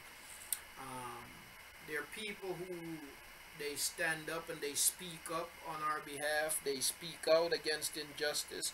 They choose to side with Yahuah and his people against their own people when they act unjustly. You know, and the Arraign Justice is one example of that, and we have other families. I don't remember all the names right now. You know, I talk. You'll often hear me talk about the wicked. You know, and the wickedness of the wicked. And you hear me talk about racial injustice and so on. But I also want to make sure that I dedicate as much time and even more time to acknowledging my brothers and sisters out there, my white brothers and sisters out there who love Yahuah, and there are people out there who hate the injustice. They don't know Yahuah, but they're putting their life and their reputation on the line, you know, because when you choose to stand for the truth, when you choose to stand against injustice in the system, you're actually putting your reputation on the line, because they build lies against you and they work against you. And so I want to applaud my family. I want to applaud our white brothers and sisters, those who are true brothers and sisters, because you have a lot of fake ones too, you see. You have some who they're just wolves in sheep clothing, and I'm quite aware of that too. But I want to applaud my family. I want you to know that I love you and appreciate you. And the same that you go to battle with us and for us, I'll go to battle with and for you any day. Because at the end of the day, it's not about the color of a person's skin. At the end of the day, it's about truth. And I'll stand and I'll fight for truth with anybody that will stand with and fight for it. All right, so go ahead, babe. I'm sorry about that. You know what? You wanna give me a second? Nothing impossible. I've been waiting for a little while. All right. Okay. Nothing impossible. Could you please go ahead?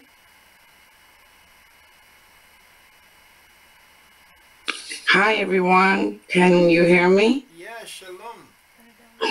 Shalom, Mishpaka. What a great pleasure to be here, and I have been praying for you and your family. I did get on a bit late, so I wasn't able, you know, to get the full update, but I will go back and listen to the whole broadcast and get the full update. But immediately when I did get, you know, when I was aware of what was going on in your home, you know, I started to lift you guys up in prayer. And I just want to say, you know, very, you know, as briefly as I can, that I live in a Hasidic Jewish neighborhood for the last 35 years. And in this neighborhood, it was at one point of time when there was a lot of rioting going on. I know you guys would remember back in New York when we had these riots, and there was a lot of backlash going on. I'm not sure if you recall or, you know, not. But I was directly involved. I was directly involved where my children had become a part of those riots. And at that time, it was where, you know, I would come out with my children, and, you know, my husband was alive at that time. And we were, you know, news and newspapers and everyone trying to interview us. And because my children, my 12-year-old son and my 5-year-old daughter were chased and told that they were going to be hung from trees, and they were called the N-word. And the headline of the paper, which I still have the copy of today, of course I would keep a copy, not, you know, not to keep me sad, but to remind me of how much Yahuah has brought us through. The headline said, with my 2 children on the front page of the paper, "Mommy, what is a N-word?" Because that was the question that I was asked when we, you know, got home. We were interrogated for 15 hours at the police station, and it ended up becoming a big community situation, and you know, was deemed as a hate crime. It went to court, and for the first time in the history of us living in this neighborhood, they actually found the instigator of this entire situation, which was an adult, because the argument happened between children, but the adults got involved to you know, instead it was a children's argument where ended up being an adult situation, and the adult was found guilty, and for that I give thanks. I will say to you that I couldn't find anyone to even represent us because no one would touch it until the Most High opened up the heart of a Jewish man to help me. Of what, you know what is called a Jewish man to help me. So I kind of relate to what you're going through, but that's just one of, you know, that's just one of many things that I've been through in this neighborhood since that time. You know, even my my son now, who is in his 30s, okay, was it's just a long story, but he has been, you know, it's just a lot. I just will hold it at that for now. But I will say this to you. 1 year later, my husband was gunned down in the streets of this New York, okay? So the reason I'm sharing this with you guys today is to tell you that I'm a living testimony to the fact that the Most High will bring you through it. He will. Because the race is not for the swift and the battle is not for the strong, but it is for he who endureth. You will get weak. You will slow down. You will not feel like doing anything. I shook my hand. I shook my hand to Yahuah. I did. I will be honest and tell you, I said, why? So many things. Why, Yahuah? Why? I was angry. We're human. And he knows our heart. He knows. That's why he came in human flesh, because he couldn't understand what we feel. He couldn't understand what we go through.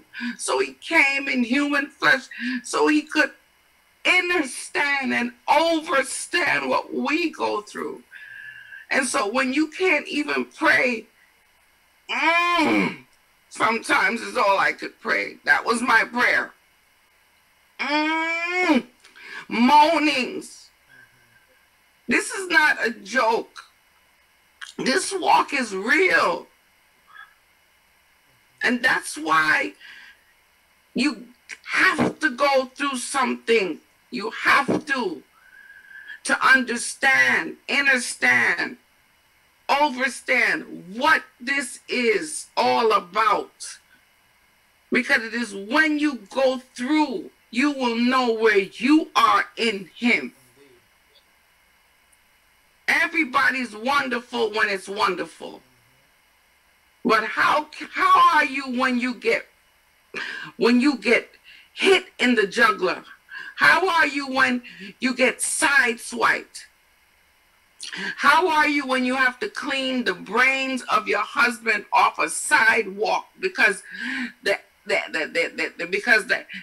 EMS just left his brain tissue on the ground? How are you then?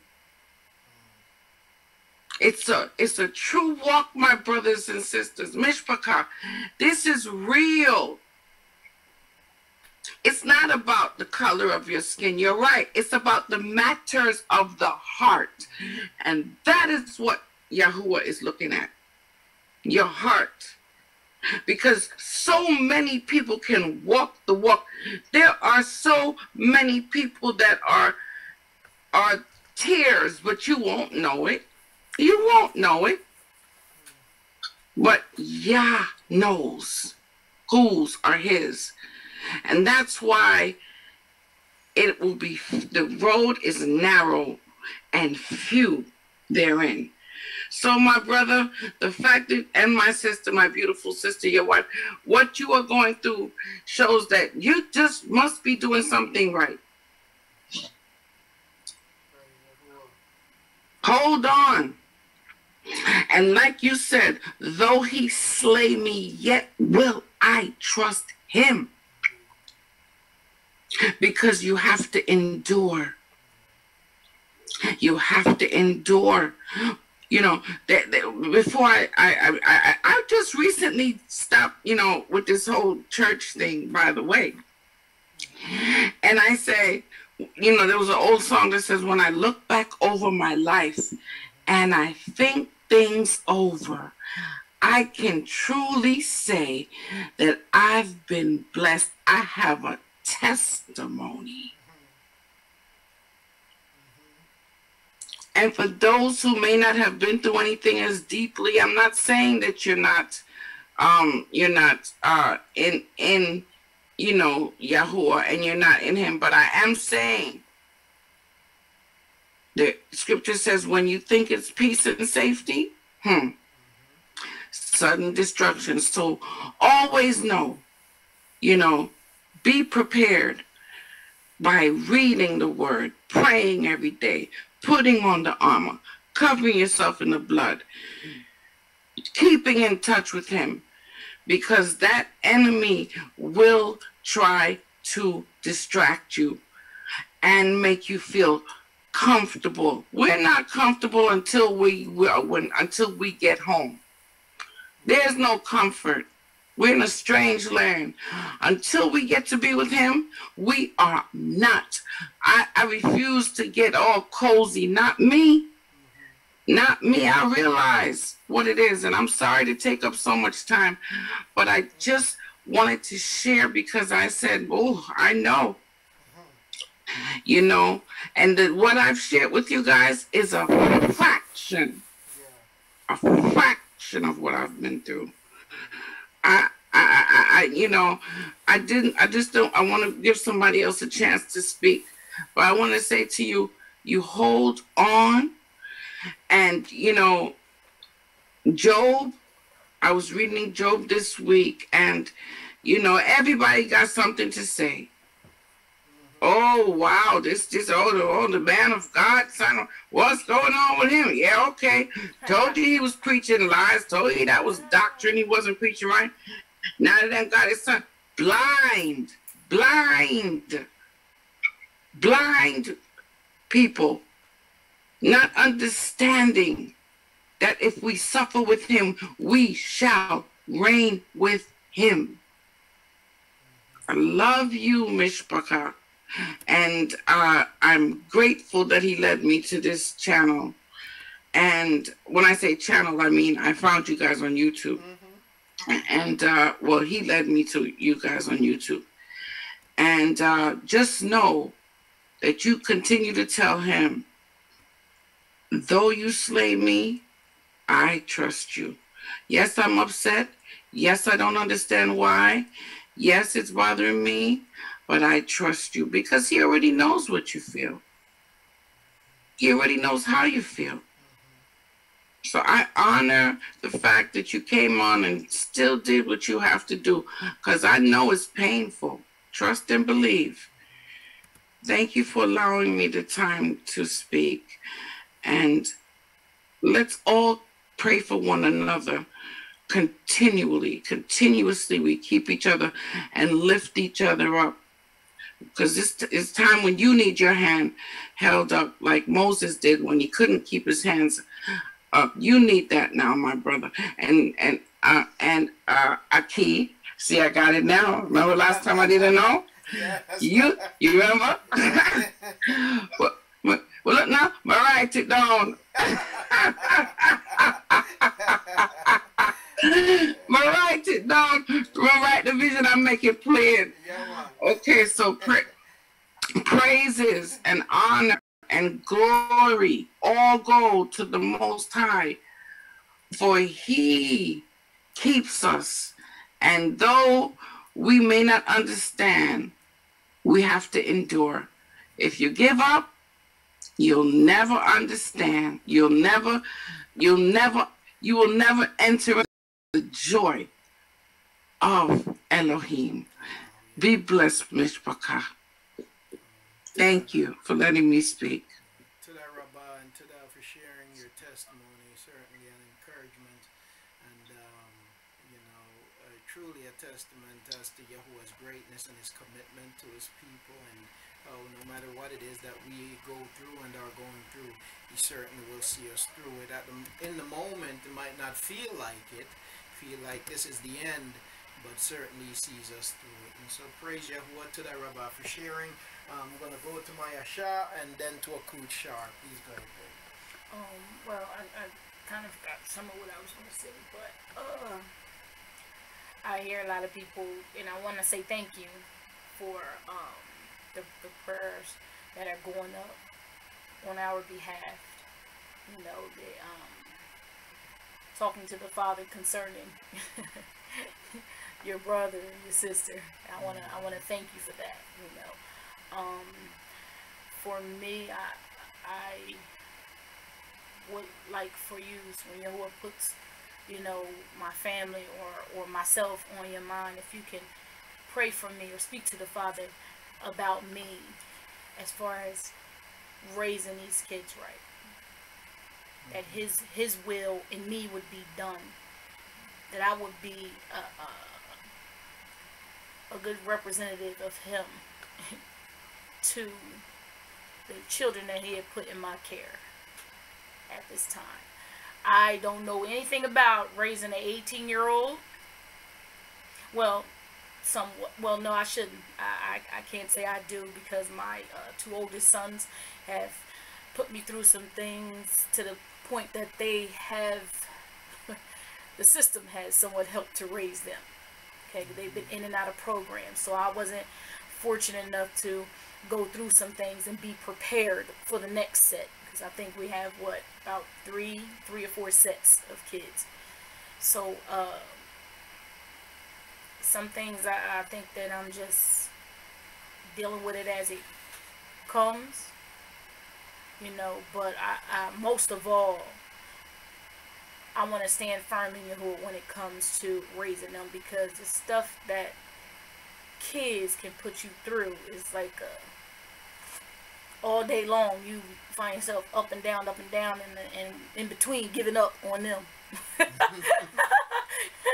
You know, I was dealt with differently growing up. I had a child, I was pregnant by the age of 16. I had him by the age of 17. Before I had him, I had my own place. I just wasn't staying there because I was scared. Okay, I wanted to go back to school. A lot of things, you know, that I didn't get a chance to do because I was a parent early. I was a teenage parent, and you know, it was more like raising a little brother, because I really knew nothing about parenting this child, because I was a child myself. So I say that to say that's how I find myself now, because, you know, my kids are half my age.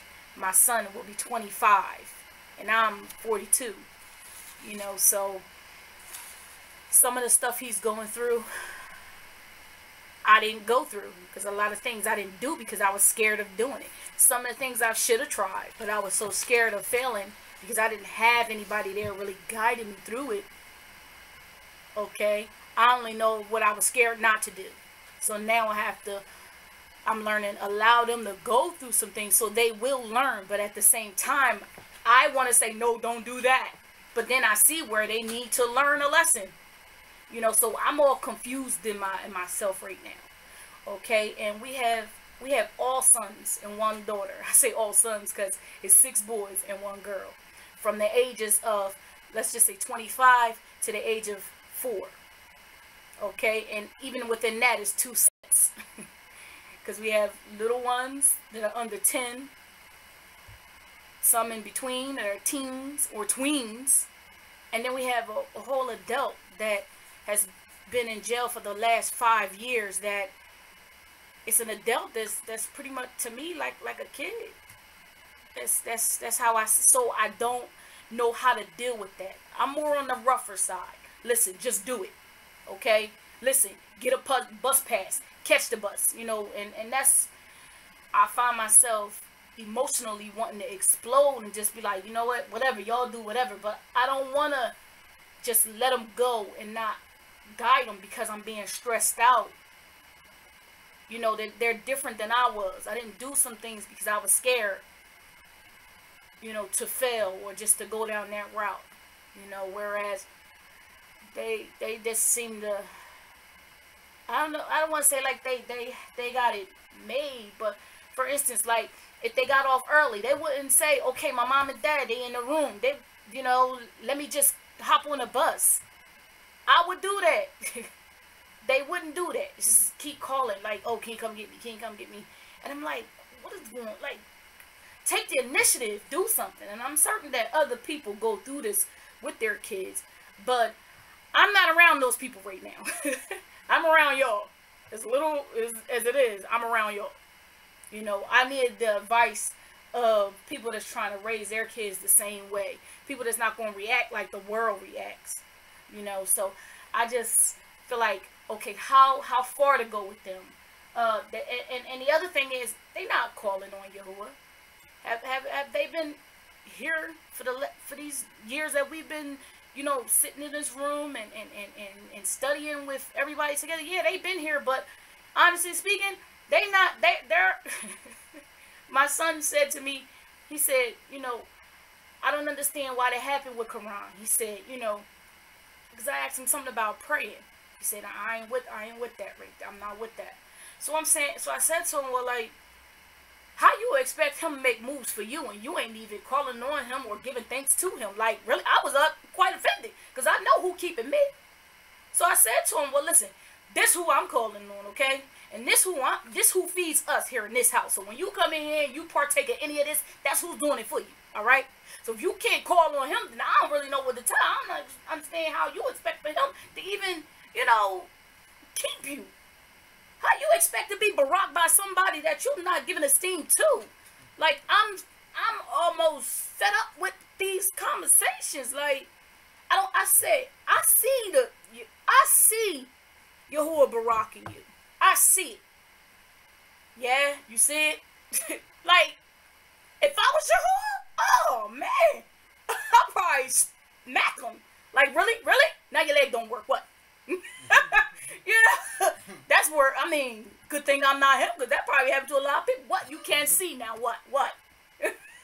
You know, but as a parent, when you see your kids taking Yahuah for granted, that every time something come through for you, you like, you know what?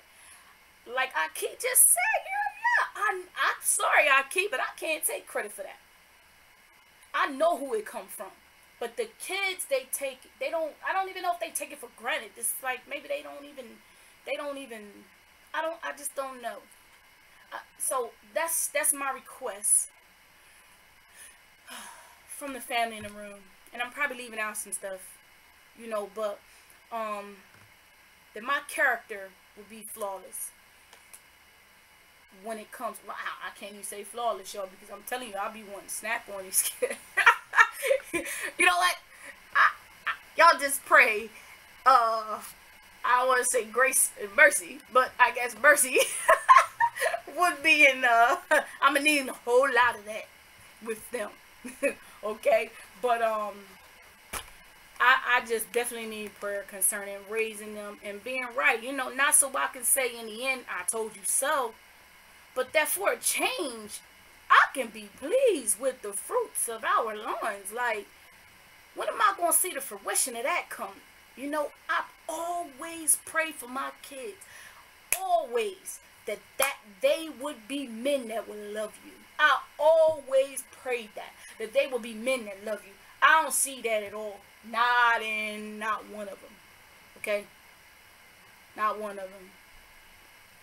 I got to be honest. I don't see it. And I'm waiting for that. Like, if I seen that, like, that could be a sign to me. If I seen somebody do it, like, Mom, I'm praying right now. You know, I'm like, what? I would be overwhelmed, like, just overwhelmed with joy. Like, yes, that was a sign. Thank you. That would be a sign for all of them. But that's my heart's desire. That's my petition before the room today. That, you know, when you consider me in your prayers and in your thoughts, that, you know, you would bring that before, that you would speak to the Father about that concerning me, please. You know, we live in a time where it's so much. We live in a time in a society where it's just different than. I mean, I'm not that old, but it's certainly a whole lot different from when I was growing up.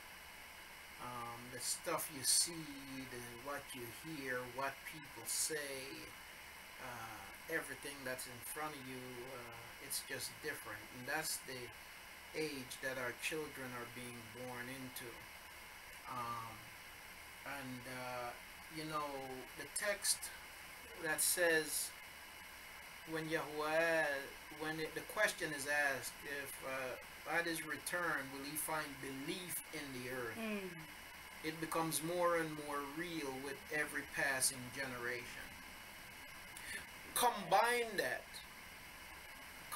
that reality with the amount of trauma that our children are being afflicted with. You know, for our children, when their brother got murdered, something changed. Something definitely changed. Michael is 18 now. He became more introverted, began to talk less. Yes.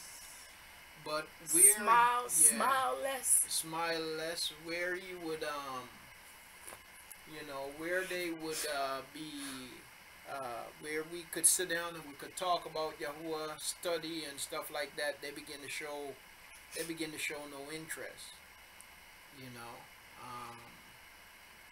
And so even though they're not exactly saying it, I gather that they feel like this thing is, you know, it ain't what it's supposed to be, or whatever the case is. So, you know, they're dealing with all kinds of stuff, but it's not just, it's symptomatic of the times that we're living in, because it's not just them. You know, we read that men's heart will grow colder and colder. And it is. It is. When you have 17-year-olds and 15-year-olds walking in a school building and shooting, trying to shoot as many people as they can, and don't feel no way about it. You know? It's something. It's a different time. But that's the way it is right now. And those are some of the challenges that we face. I'm gonna go to Akut Shar. Please go ahead, Akut.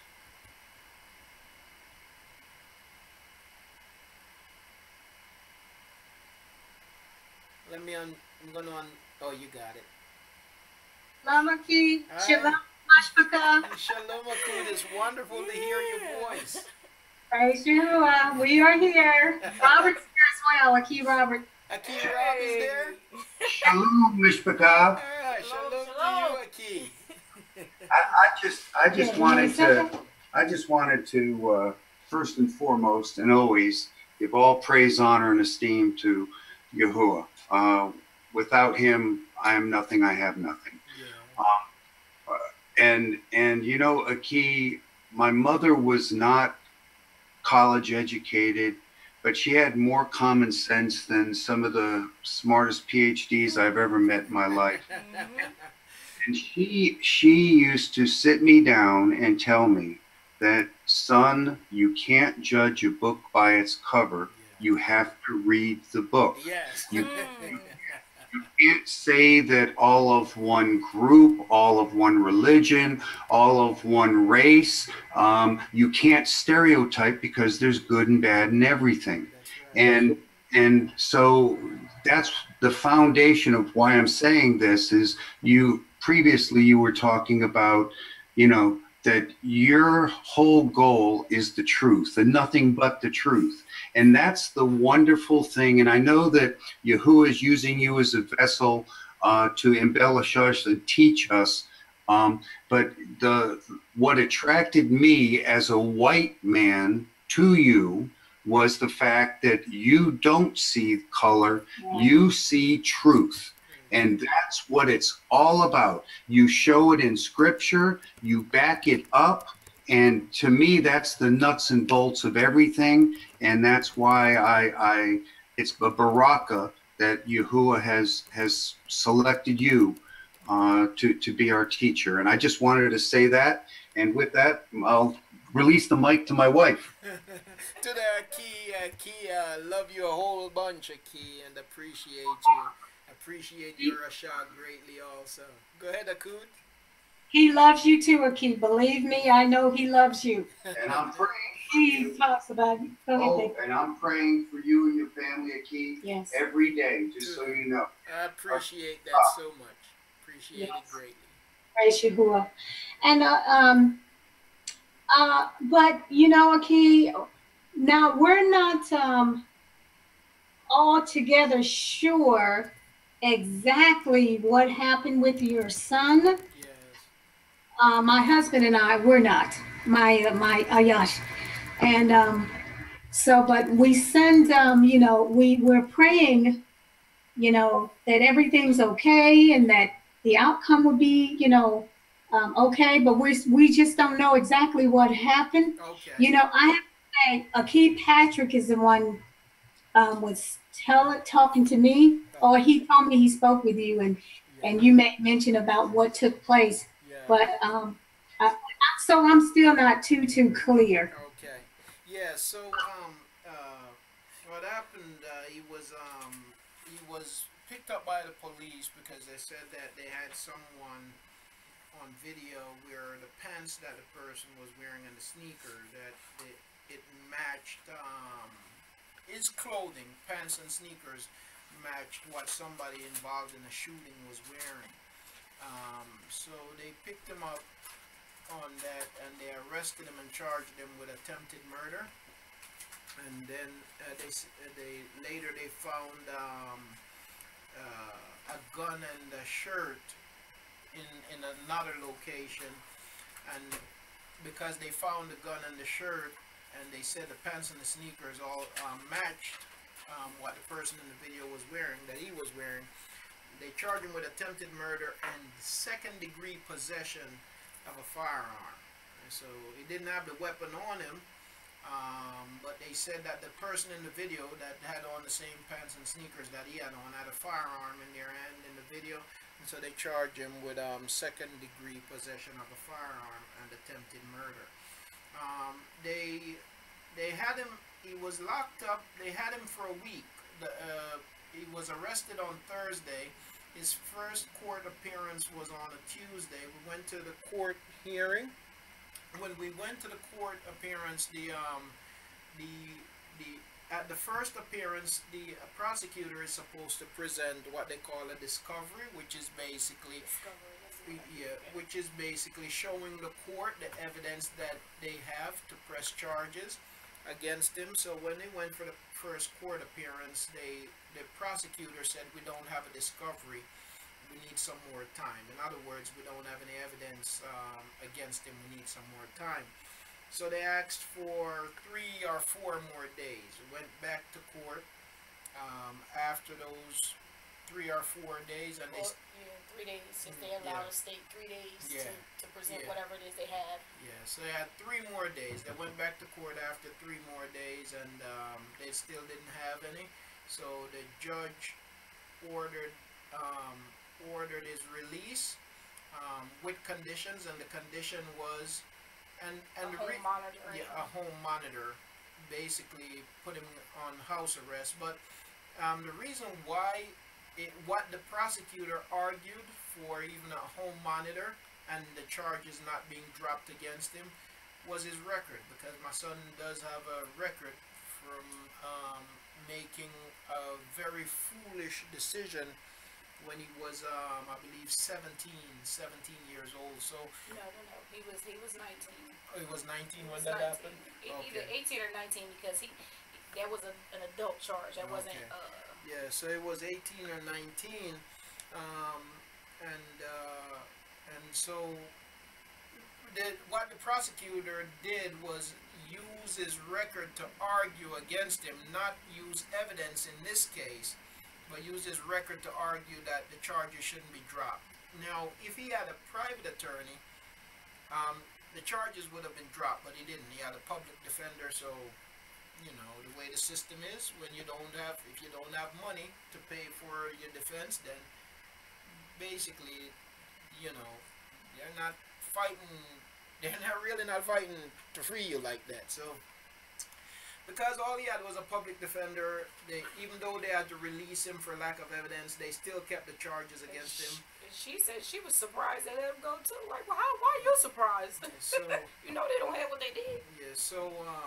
So now what happens is that he has to fight to clear his name. So you have a choice, either to go with a public defender or try to come up with some money for a lawyer to clear his name. So you know he lost his job when he got locked up, because he was locked up for a week. But since then, he got out and he started working again. When he first came home, he came straight home to a job. Yeah, he came home and went to work. Went straight to work. Had a pretty decent job working with Rite Aid. You know, not through the temp service to the point where he got hired directly. Directly by Rite Aid with benefits.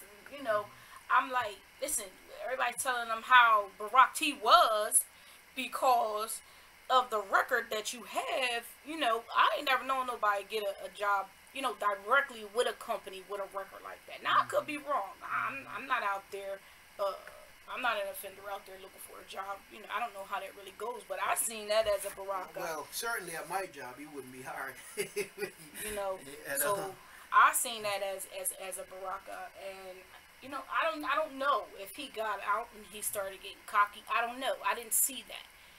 You know, of course, kids don't show you who they really are in the house or whatever the case. But me, quite frankly, if I had lost a sibling while I was incarcerated, you couldn't get me to go say what's up to nobody, nowhere when they acting like that. I'm sorry. Y'all got to come see me. And then I know my mom don't want nobody in her house, so see you around. You know? And to me, I just feel like I keep talking, and y'all not, this could have been prevented if you had just not go in certain areas. That's how I live. I'm sorry. Yeah, so that's where it's at, and that's basically what transpired there. And I was sharing with the family, and if you go back and look at the video, you'll see I was talking about our son. You met him, Michael. So he's been working since he was 15. 16, Mike. 16. It was 16, I thought. Well, it was 15. It was a week before his birthday. Right. Yeah, okay. So it's 16, but we had him signed up at 15. Okay, don't know whichever it was. But he's been working at McDonald's, going to school. So he he bought this car. He has a car, and the same day that I'm going to put the picture on the screen here again. The same day, we learned that our other son was being charged with attempted murder. Got a call. I'm trying to see if is YouTube working. Are you able to? Okay, yeah. So we got a call after we walked in the house from coming to the police station, and oh no, maybe that. Let me just see if I'll make sure I can share this on Fuse with you, family. Give me just a second. Yeah. So it was my son Michael. He was in the back of an ambulance. They were taking him to the hospital. Tell me he was in an accident. So these are pictures of his car. Trying to make sure you can see this. You know, so it was like one thing after another. Soon after that, got word that my aunt died suddenly. Went to the hospital. They were putting in a catheter for dialysis. They didn't put it in properly, but she just died. She had cancer. On top of that, but she died suddenly, and so it's just, you know, it was like one thing after another in a short period of time there, you know. But those are pictures of the vehicle. The car is totaled. Insurance is paying for it. They said that he was speeding.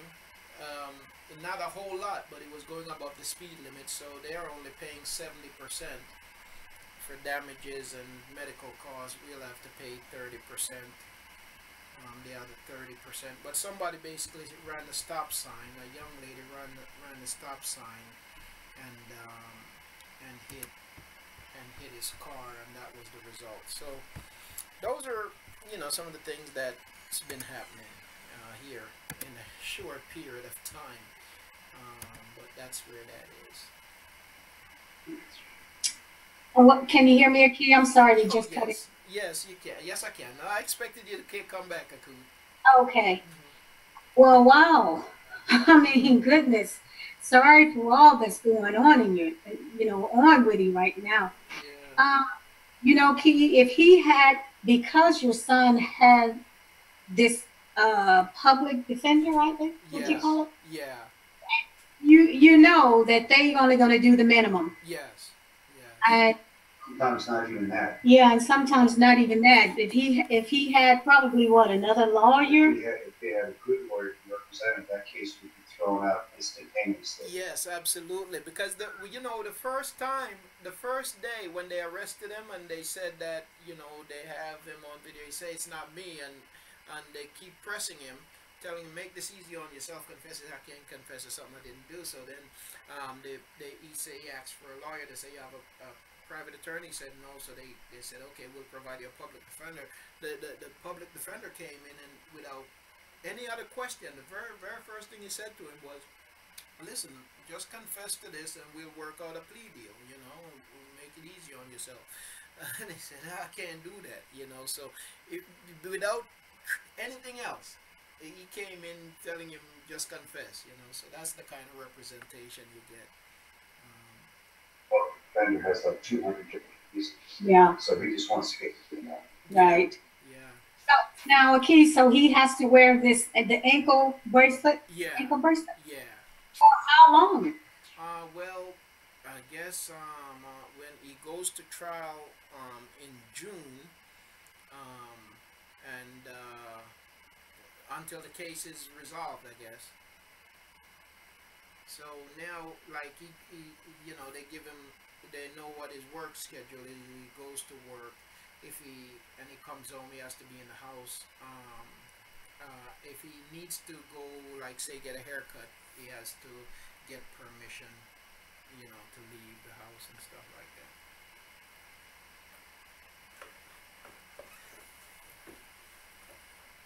Yeah. Can you hear me? Can you hear me, Aku? I'm sorry, I'm just talking and I didn't even unmute. Okay, sorry. I heard everything you said, but we will continue to keep your bayat in prayer. Absolutely.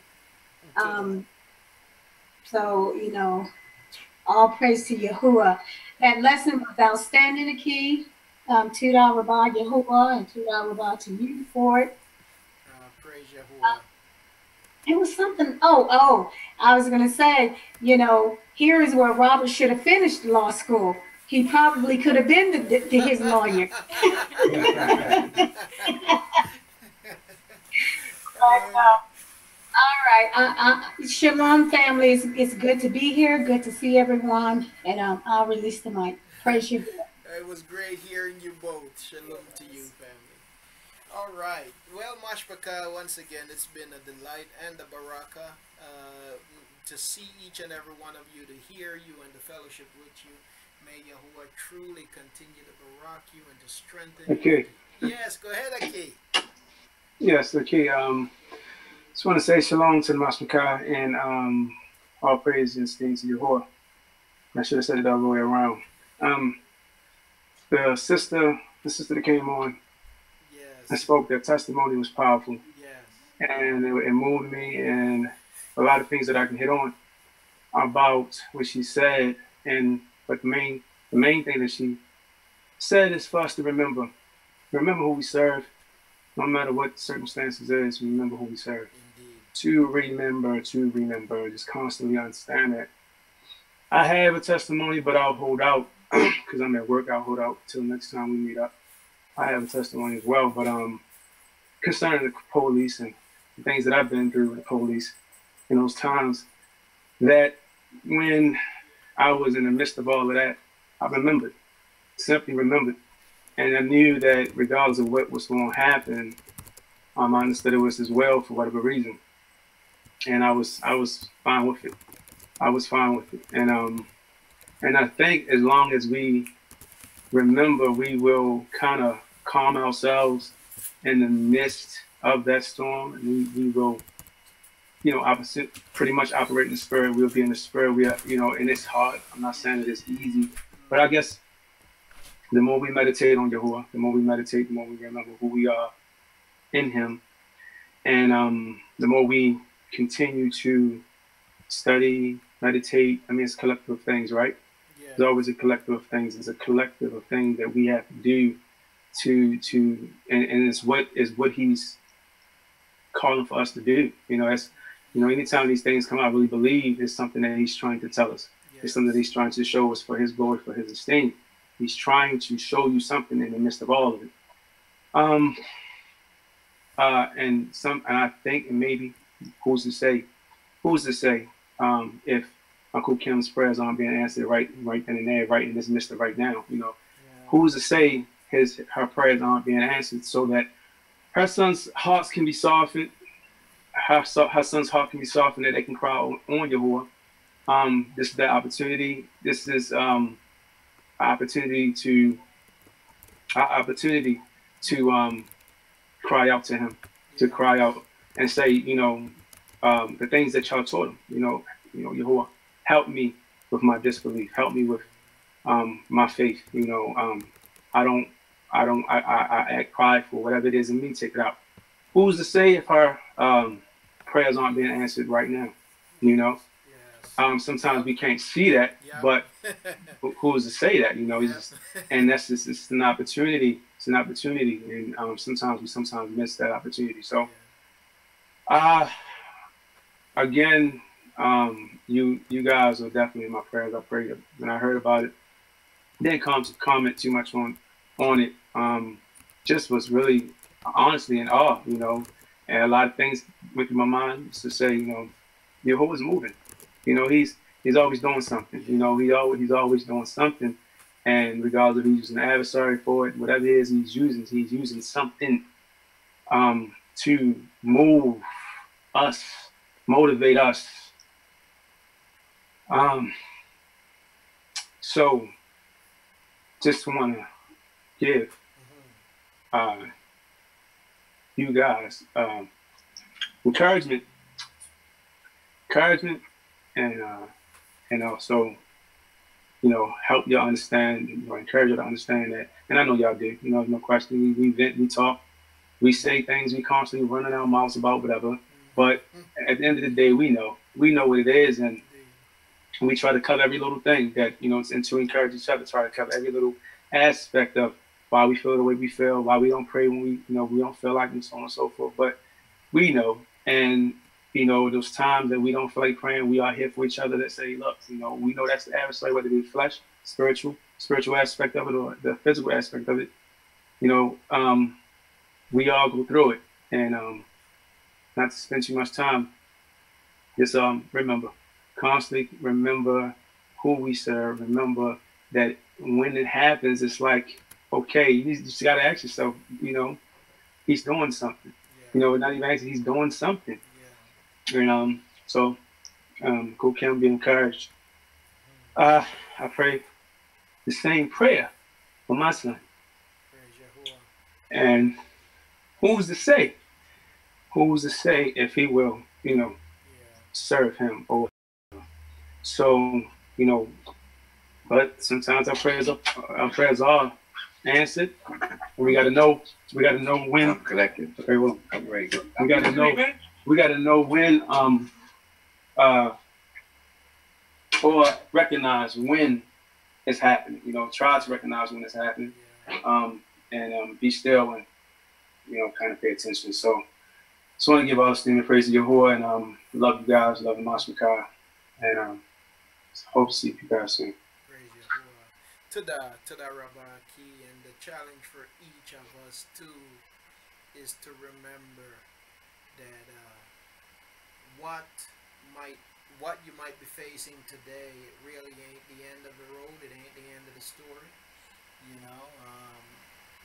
you're in the middle of the book, the middle of the book ain't the same as the end of the book. You see, is what I'm saying. It's not the conclusion. And so it might seem one way today, and they might seem one way today. Don't mean that that's the way it will always be. And that's true in any situation and in any circumstance. It is true for us in our belief. That's why Yahuah tells us that it is those who endure to the end that shall be saved. And it is true for the person who is in a state of unbelief. Simply because they may be in a state of unbelief today don't mean that they'll forever be in that state of unbelief. And simply because a person is is believing today don't mean that they'll always believe. And so that is it. And we don't write them off. We don't write off anybody. And at the same time, so it's not for us to write them off, and it's not for us to write them in, right? But we pray for them, continue to pray for them. That's right. It's not for us to write them off. It's not for us to write them in. That's absolutely right. Praise you. Absolutely. Indeed, a key. So we continue to pray for them as we continue to pray for us, right? As I said before at the beginning, living for Yahuah sometimes can truly be challenging. But may Yahuah continue to give us the strength to endure. And you know what? I'd like to end this evening, Akut. Nothing is impossible. Akut, I will forget your name. You gotta remind me of it.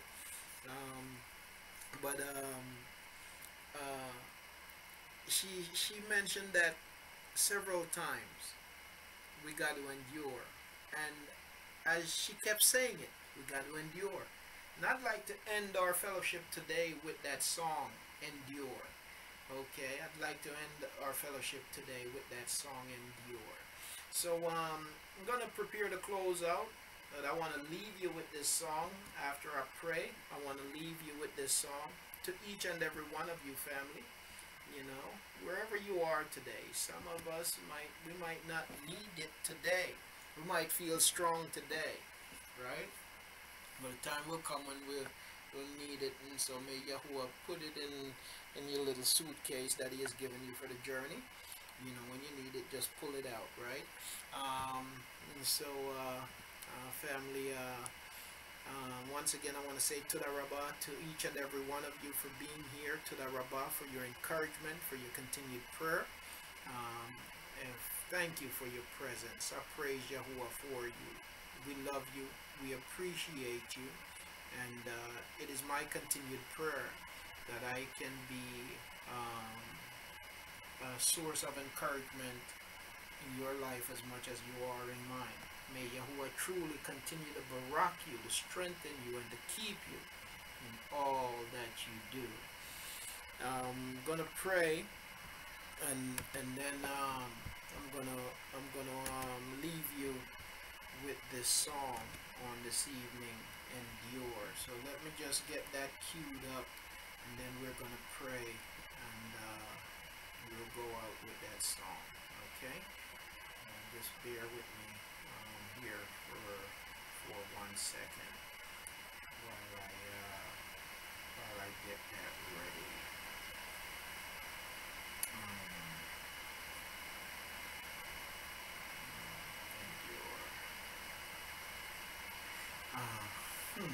You know what's amazing? I kind of have the song in my head, but I don't remember.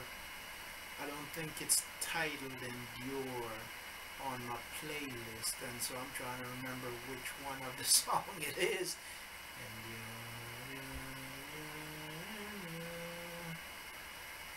To the end, my brother. What song is that? I forget which one it is. Okay, I found it. All right. I found it. All right. Praise Yahuah. Okay. All right. So we're gonna pray here, and then we'll close out. Allahu Yahuah. How about we thank and praise you for this time? I praise you for Mamash Baka, for your people, your set apart people. To be truthful, Yahuah, sometimes it don't feel so set apart. I don't feel so set apart. But Yahuah, I praise you for your commitment, for your favor, for your great love, and for your mercy. May you continue to lead us and into all truth. May you continue to guide us and to give us strength. May you continue to barak us, barak our minds, our bodies, barak our bayat, our house, barak our children. Abba, may your shalom continue to rule over us. We pray, Yahuah, that you would direct our path. We pray, Yahuah, that you would guide our children. We pray, Yahuah, that you would seal them, protect them, and keep them. Pray that you would cause them to cry out to you, to seek you. We know, Yahuah, you know, if it was up to us, we would live their lives for them, but we can't. We can't live their lives for them. And we can't serve you for them. They've got to do that themselves. And so we just pray on their behalf. Even as Ayub prayed for his children, Yahuah, we stand in the gap and we ask that you would be merciful, that you would reveal yourself to them, Yahuah. Cause them to cry out. Cause them to seek you. Set thorns on every side of them to keep them on that narrow path. Do this, we pray. Let not the enemy swallow them up. Abba, let your favor be upon them. Put your love in their hearts, in their lives. May they cry out to you. Pray for everyone represented here.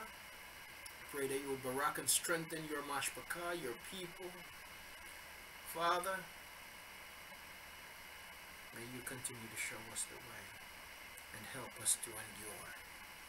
In your great name. Amen. Allahu Yahuah. Praise Yahuah. Family, I'm going to leave you today with this song, Endure.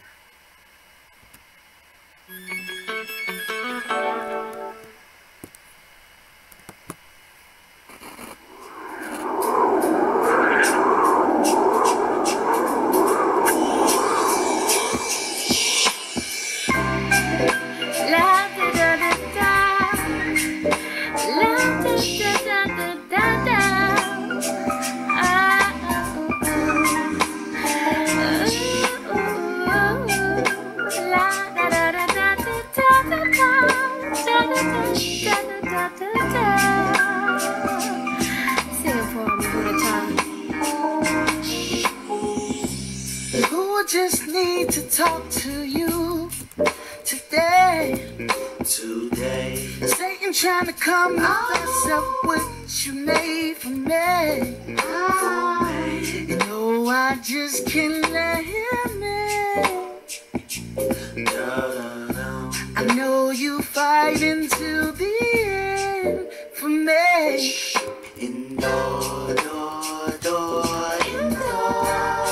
Endure to the end, my brother, my sister. I know you might be going through it today. To the end, my brother, my sister. I know in my heart I want to be for you. I pray that temptation never come through. Come through. I know that you just love me for me. For me. When I have people judge me, I forgive.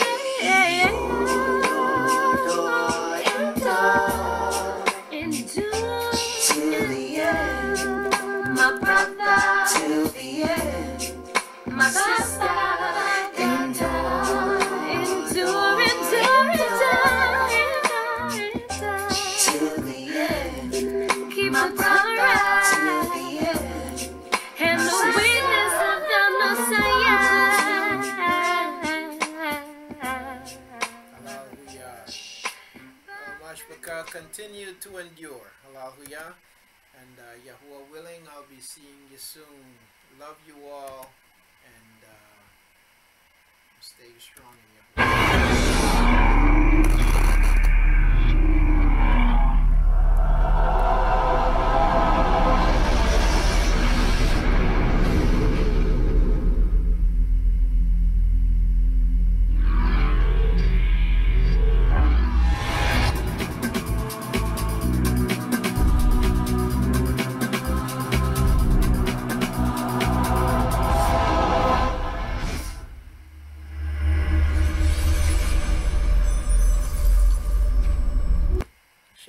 family. Lela Tub and Shabua Tub to you all also.